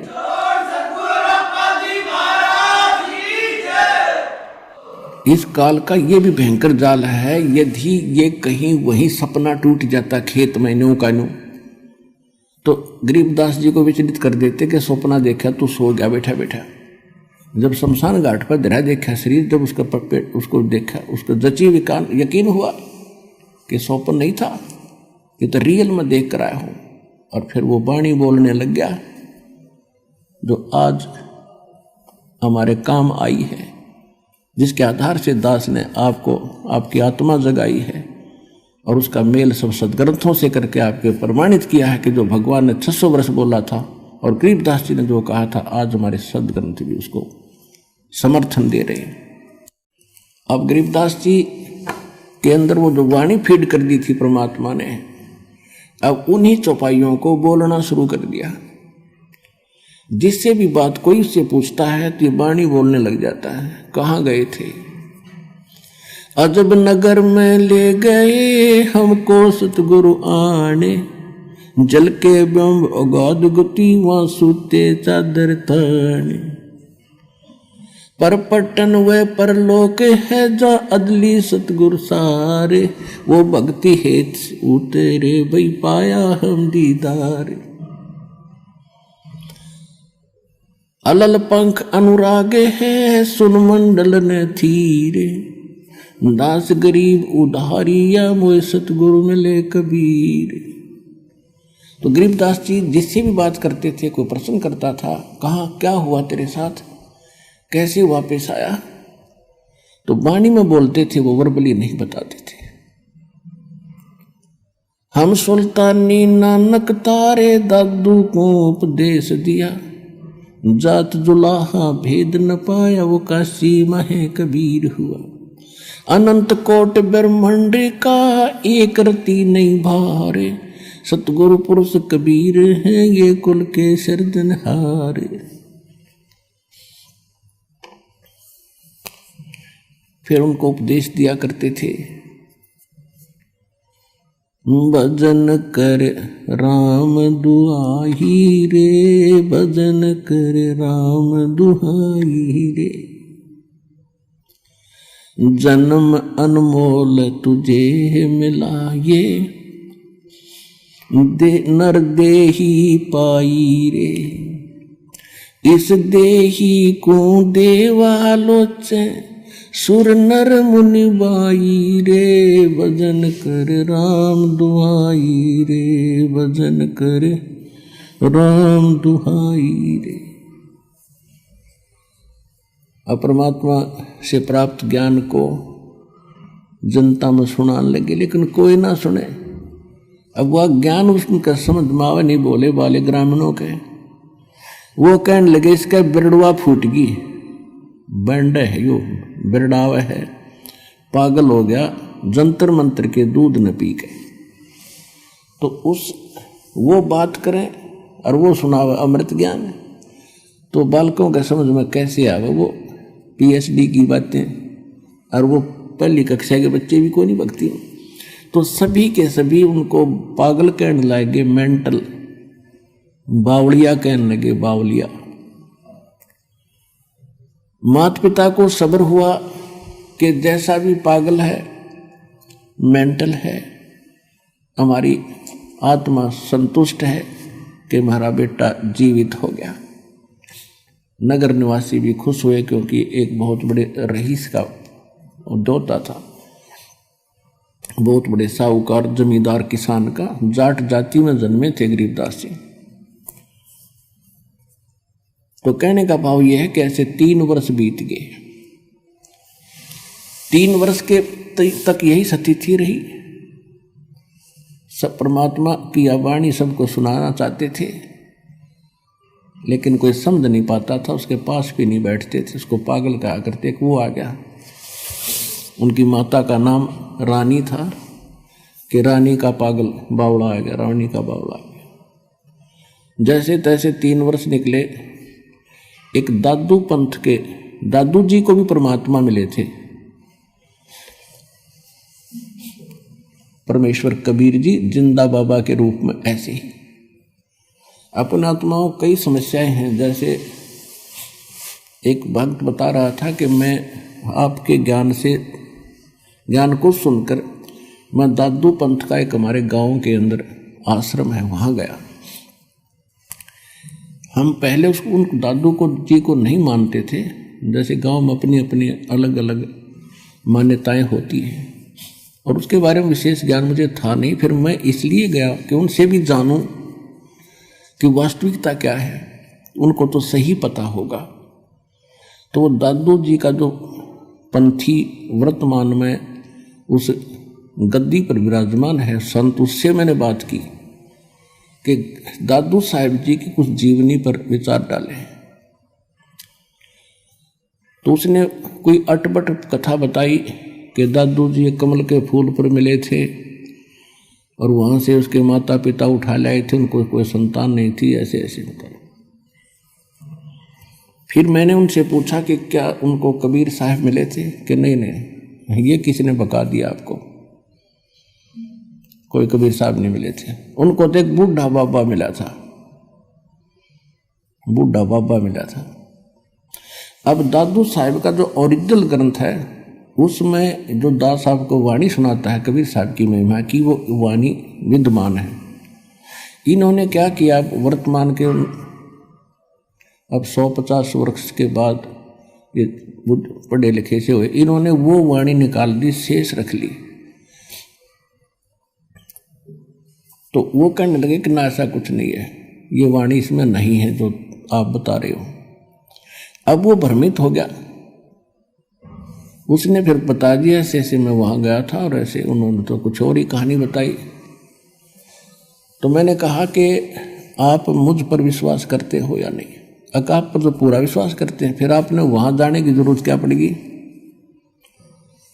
तेरी बुद्धि स्लिप थी तभी तो वहां गया। आप कौन से धर्म में जन्मे हो? कि मैं हिंदू धर्म में जन्मा हूं। हिंदू धर्म के कितने आचार्य शंकराचार्य आपको मिले थे? ब्रह्मा विष्णु महेश के माता पिता बता दिए उन्हें। ये दादू पंथी खाक बताओगे दादू के बारे में?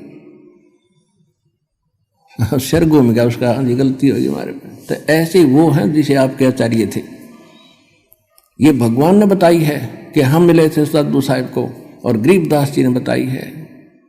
कहते हैं दादू को सतगुरु मिले, कबीर परमात्मा मिले, और देई पान की पी के बूढ़ा बाबा जिसे कहो वो दादू की नई सीख।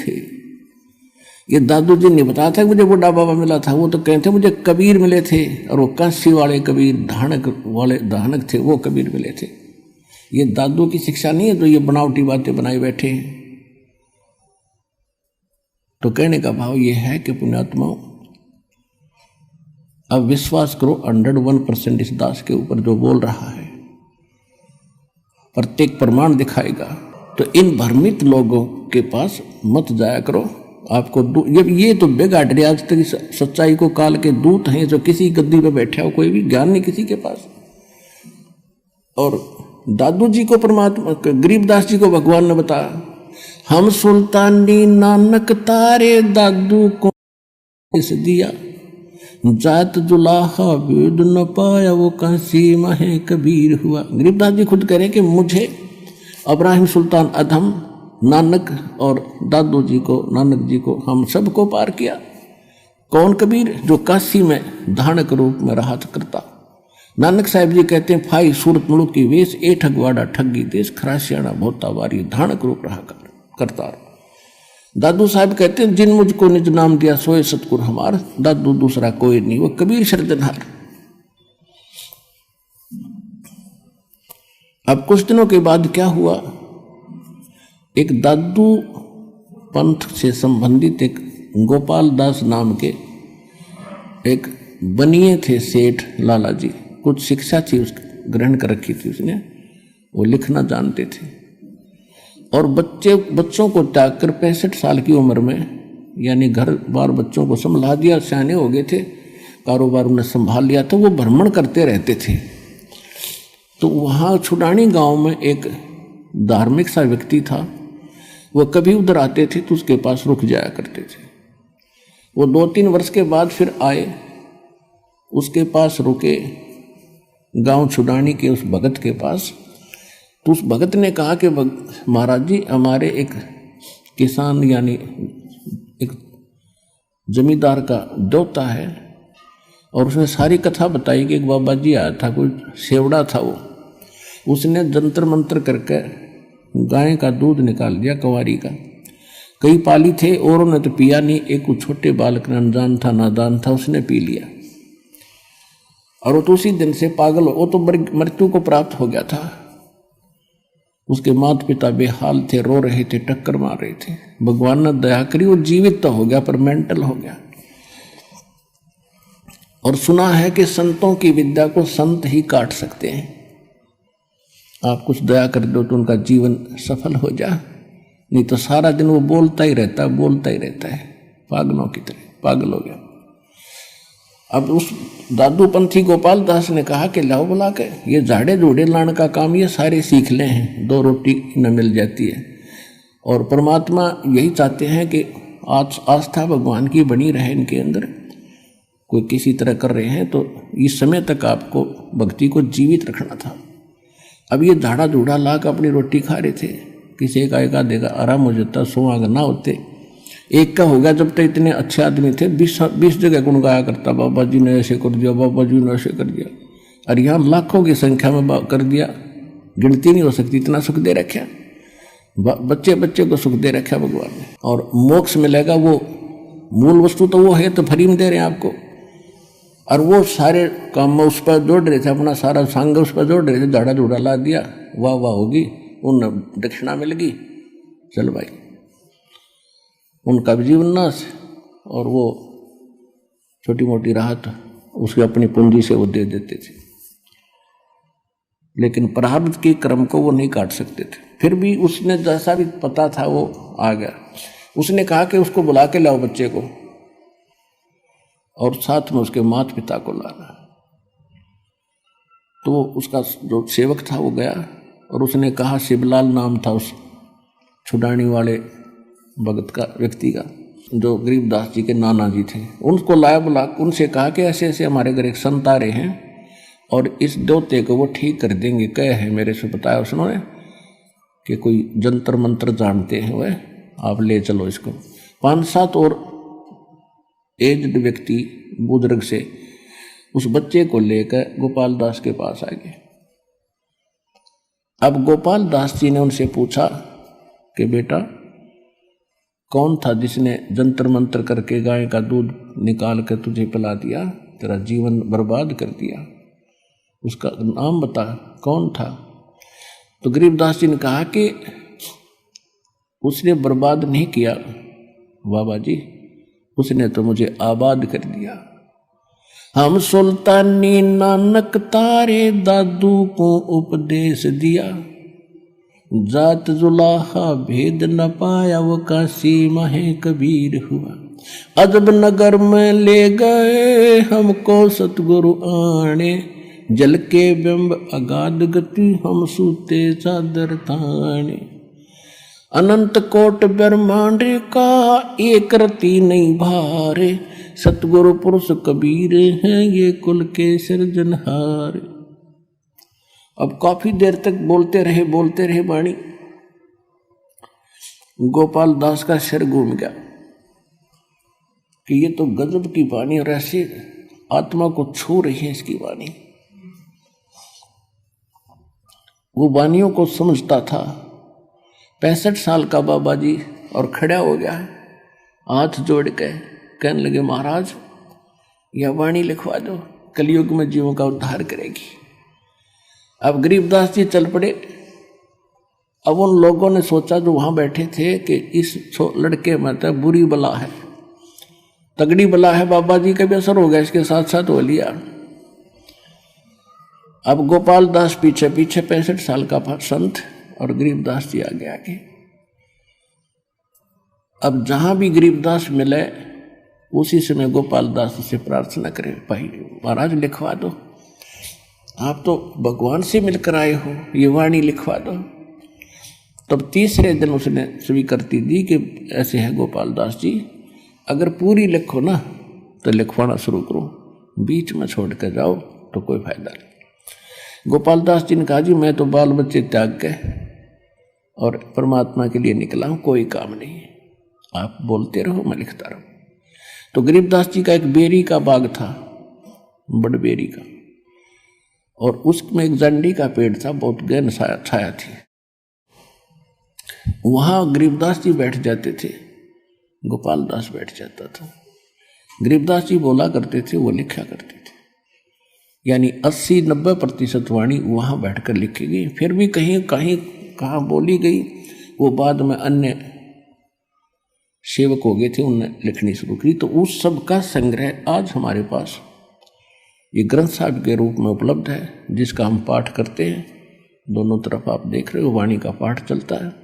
ये वो सूक्ष्म वेद है जो गॉड गिवन है, और गरीबदास जी ने आंखों देख कर ये बताया है, वो ग्रंथ साहिब हमारे पास है। उस अमर वाणी का आपको कुछ अंश सुनाएंगे।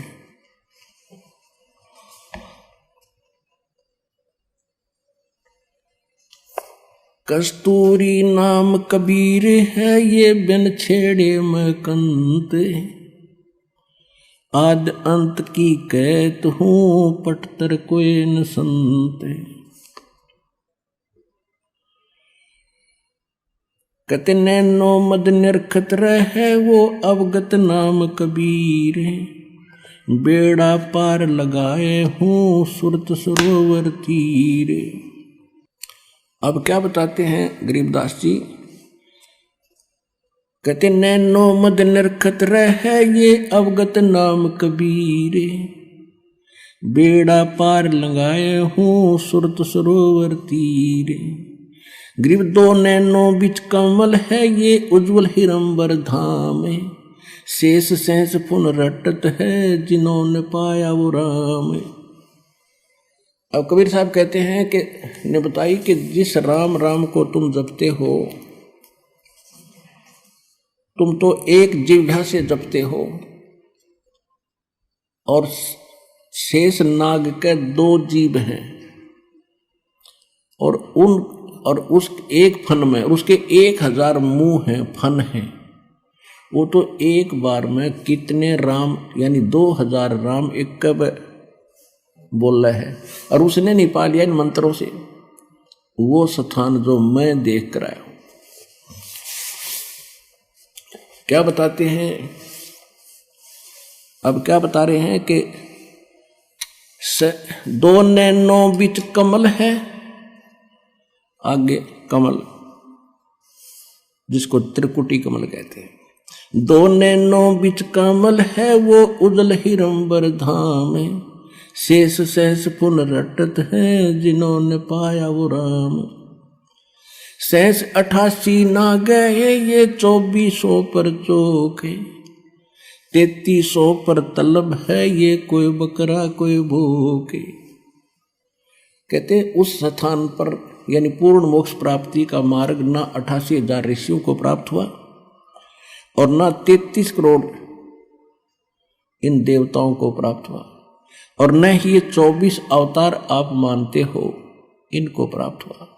ये तो अपना कर्म अनुसार कभी बकरा कभी बोक कभी गधे कुत्ते सूर की योनियां भी भोग रहे हैं तुम्हारे भगवानों तक। 88 ना गए ये 2400 पर चोखे, इन 3300 पर तलब है कोई बकरा कोई भूखे।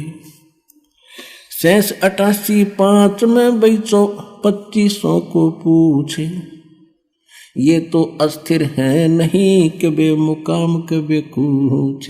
ना सतगुरु जननी जने जाके माने बापे। कबीर साहब की साखी दे रहे हैं, आंखों देखी गरीबदास जी। ये अभी तक मूर्ख बना रहे थे कि कबीर एक विधवा के ब्राह्मणी का हुआ था, उसको वो लज्जा के मारे कहीं उस कमल के फूल पर रखेगी फलान करिए। अगर ऐसे कोई बात थी, तुम इतने जानकार हो तो उस बेटी का नाम बता दो, उसके बाप का नाम बताओ, उसके पति कौन मरा था, कोई हिस्ट्री तो दिखा दो। ये मारे सट्टे तुक्के। अभी महापुरुषों ने आंखों देखा परमात्मा से प्राप्त उस ज्ञान से। कहते हैं जिनकी दिव्य दृष्टि खुल जाती है।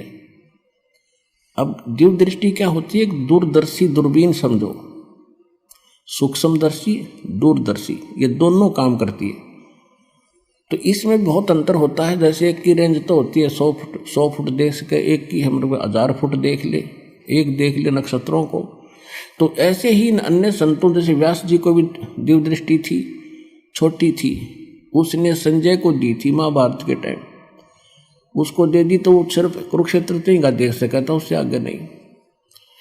तुलसीदास जी को तो दिव्य दृष्टि थी, वो केवल श्री राम तक ही सीमित रहा, और परमात्मा ने गरीबदास जी को दिव्य दृष्टि दी। उसने असंख्य युगों का पहले कर सतलोक और असंख्य लोकों की जानकारी दी, और पहले जो घटना घटी वो जो कि तो वो बता सकते हैं। जैसे तुलसीदास जी ने लाखों वर्ष पहले घटी रामायण को अपने शब्दों में ज्यों का त्यों चित्रार्थ कर दिया, बिल्कुल सही है।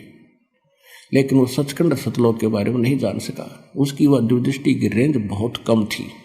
इसी प्रकार गरीबदास जी को परमात्मा ने जो दिव्य दृष्टि दी, उन्होंने असंख्यों वर्ष जन्म पहले का, असंख्यों युगों का, और इन युगों का भी सारा का गिनवा दिया, किसके साथ क्या क्या बना था। ये जो भी क्रिया आप कर रहे हो, जिस भी जीवन में आप रहे हो, जैसे भी आपकी ज्यों की तो आपके अंदर फीड होती है, और एक उस धर्मराज के दरबार में आपकी फिल्म जाती है। और जिनकी दिव्य दृष्टि खुल जाती है, प्रत्येक की देख लेते हैं, उसको चला कर देख लेते उसके अंतःकरण में, और इसने क्या क्या जन्म भोगे, पहले ये क्या बना, पहले इसने क्या किया, कैसे था। तो ये आध्यात्मिक एक दूरबीन है दिव्य दृष्टि।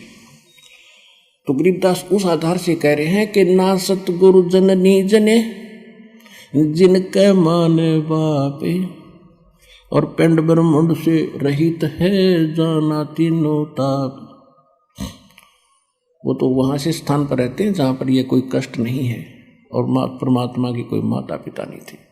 और स्वयं परमात्मा ने अपनी वाणी में कबीर जी ने कहा है, मात पिता मेरे कुछ नाही, ना मेरे घर दासी, जुल्हे का सुत आण कहाया, ये जगत करे मेरी हंसी। परमात्मा कहते हैं, ना मेरा जन्म ना गर्भ बसे, ना मेरा जन्म ना गर्भ बसेरा, मन बालक बन दिखलाया, काशी शहर नगर जल बिच डेरा, तहां जुलाए न पाया। 600 वर्ष पहले मालिक यही बोल कर गए थे, आंखों देखा गरीबदास जी यही बता रहे।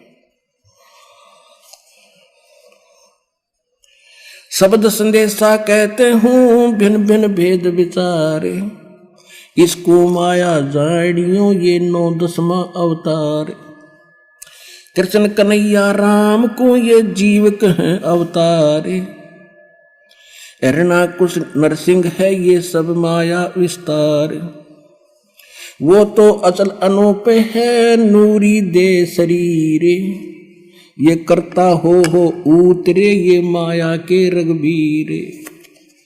जो यहाँ कर्ता बनकर आए थे रामकृष्ण कहते माया के रघुवीर थे ये अमर नहीं है। धरता को करता कहें ये बड़ा अंदेशा मोही, पारस पद बैठा नहीं तो जिसको कहिए लो। जब तक इस आत्मा को ये कंप्लीट कोर्स सत मंत्र अधिकारी से प्राप्त होकर जब मिलता है तो ये पारस का काम करता है। और जब तक जिसको ये मंत्र नहीं मिले हैं वो चाहे कितना शक्तिशाली दिखा, कितना दृढ़ दिखा, जब तक जैसे लोहे को पारस नहीं टच हुआ तो लोहा ही है वो। तो तुम न किसी ये भगवान दिखे थे रामकृष्ण, इनको ये मंत्र प्राप्त ना होने से ये जीव के जीव ही थे, इनका मोक्ष नहीं। धरता को करता कहेंगे बड़ा अंदेशा मोहे, पारस पद भेंटा नहीं जिसको कहिए लो। लोक अलोक दीप सब ये पूर्ण पद प्रकाश, धौल धरणी सब जावेंगे एक थिर रैसी आकाश। अब क्या बताते हैं, घट में शोक सिलसिला ये सुतक बड़ा अंधेरे, ये दम गिनती के दिए भाई फेर सके तो फेर। जैसे एक समय जब गरीबदास जी कथा समझाया करते थे किसी को, तो भक्त आकर कहते थे कि महाराज 100 टेंशन शरीर में दिन मन में रहती है, लड़की का विवाह करना है, वर्षा हुई नहीं, कुछ साधन हो नहीं रहा, बता कैसे भजन बनेगा। तो परमात्मा दास जी कहा करते भक्ति करोगे तो सारे काम होंगे। कहने लगे जी देखेंगे भक्ति फिर बात बनेगी। अब कहने का भाव ये है कि तुलसीदास जी कहते हैं तुलसी पिछले पाप से हरि चर्चा ना भावे, और जैसे जबर के वेगते भाई भूख विदा हो जाए। किसी व्यक्ति को बुखार हो गया, वो मलेरिया, तो उसको रोटी जो प्रतिदिन खाया करता था, स्वादिष्ट भोजन भी कड़वा लगा, जीभ पर नहीं रखा जाता। काजू किशमिश और संतरे सेब ये भी कड़वे लगते हैं। अब वो वस्तु पदार्थ कड़वे नहीं है, कड़वे उसके शरीर बुखार ने यानी जवर ने, टेम्परेचर ने उसके बॉडी की व्यवस्था बिगाड़ दी, जिससे उसने मीठी वस्तु भी कड़वी लग रही है। इसी प्रकार जिन प्राणियों के ऊपर पाप कर्म का घना दबाव होता है, ये राम नाम के मनुखा दाख और सेब संतरे, यह तो घनी अच्छी चीज है, लेकिन उसको अच्छी नहीं लग रही, कति स्वादिष्ट नहीं लगती, रुचि नहीं बनती।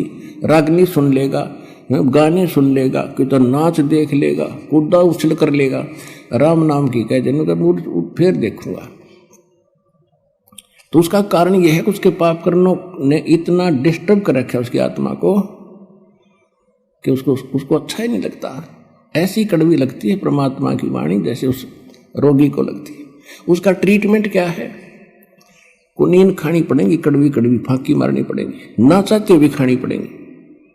और जब छुटकारा न तो मौत है, तो वो रोगी फिर नाच दी खाता है कुनीन, और फिर स्वस्थ हो जाता जब देखा उसकी दशा।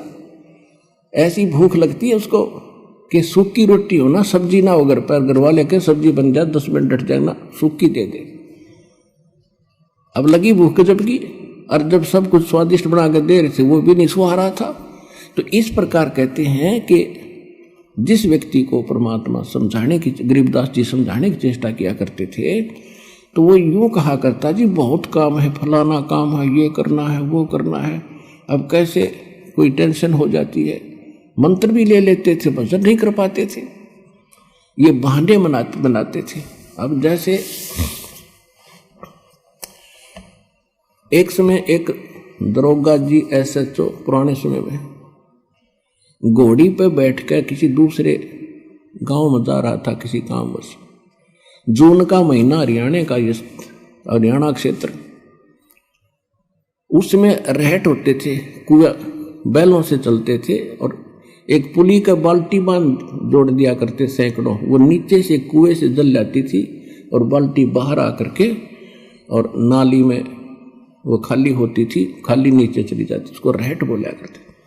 और वो बैलों से चलाया जाता था, तो जो वो कोल्लू बनाया जाता था वो भी चर चर करे, उसका लंबा एक पार्ट होया करे, लंबी लाठ, वो भी चर चर करे। और वो जब वो रेठ चालो वो पत्ती वो बाल्टी भी चर चर खड़ खड़ करे। वो घोड़ी पर बैठा आ रहा था, दोनों को प्यास गजब की लग रही थी। अब दरोगा जी ने सोचा कि सामने पानी चल रहा है, पानी पिएंगे, घोड़ी को पिलाऊंगा। वहां निकट आया और वो घोड़ी में एक समस्या थी कि वो इस आवाज से बेदकगी फड़कगी। वो निकट आई और एकदम भाग के दूर खड़ी होगी।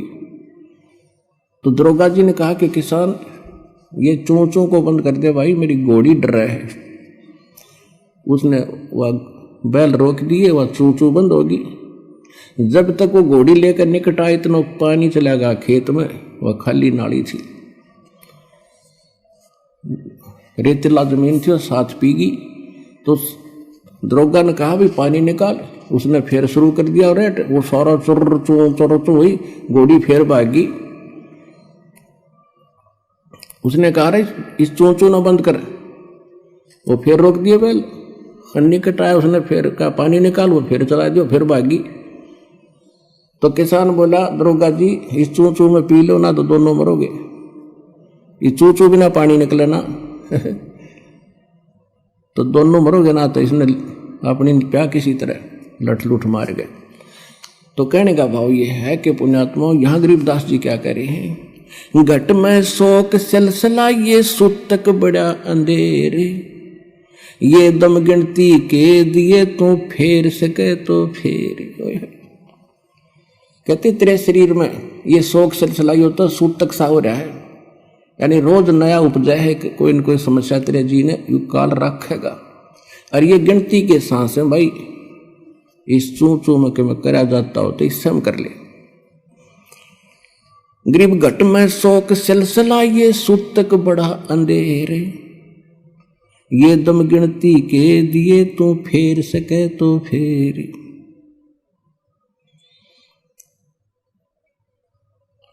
अब क्या बताते हैं, तोड़ पिंजरा ले गई ये मंजारी मुस्काले,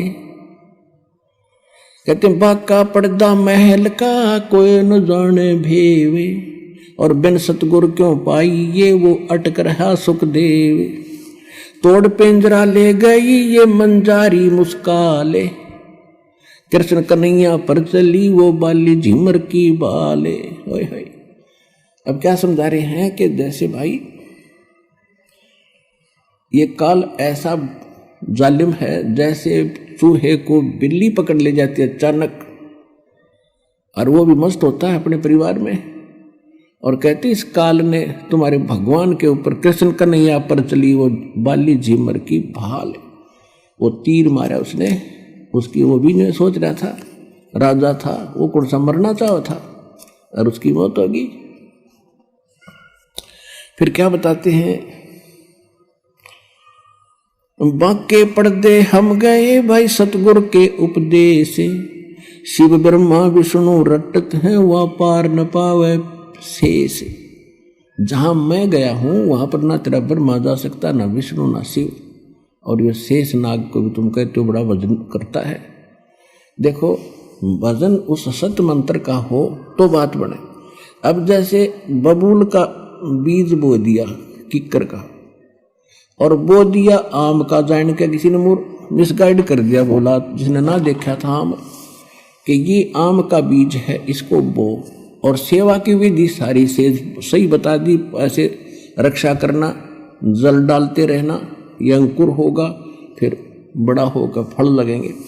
अब जैसे ही सतनाम और सारनाम इस कंप्लीट कोर्स के अतिरिक्त जितने भी भगत श्रद्धालु जिस संतों पंथों में हैं वो सभी मोक्ष और भगवान प्राप्ति के लिए प्रयत्नशील हैं और उनसे दीक्षा ले रखिए, तो सभी ने वो मोक्ष मार्ग का मंत्र दे बबूला लगेंगे। तो कहने का भाव ये है कि जहां सत मंत्र नहीं है वो बबूल बीज के और आम की आशा में अपना जीवन नाश करे। और वो आम का बीज सतलोक आश्रम बरवाला जिला हिसार के अंदर।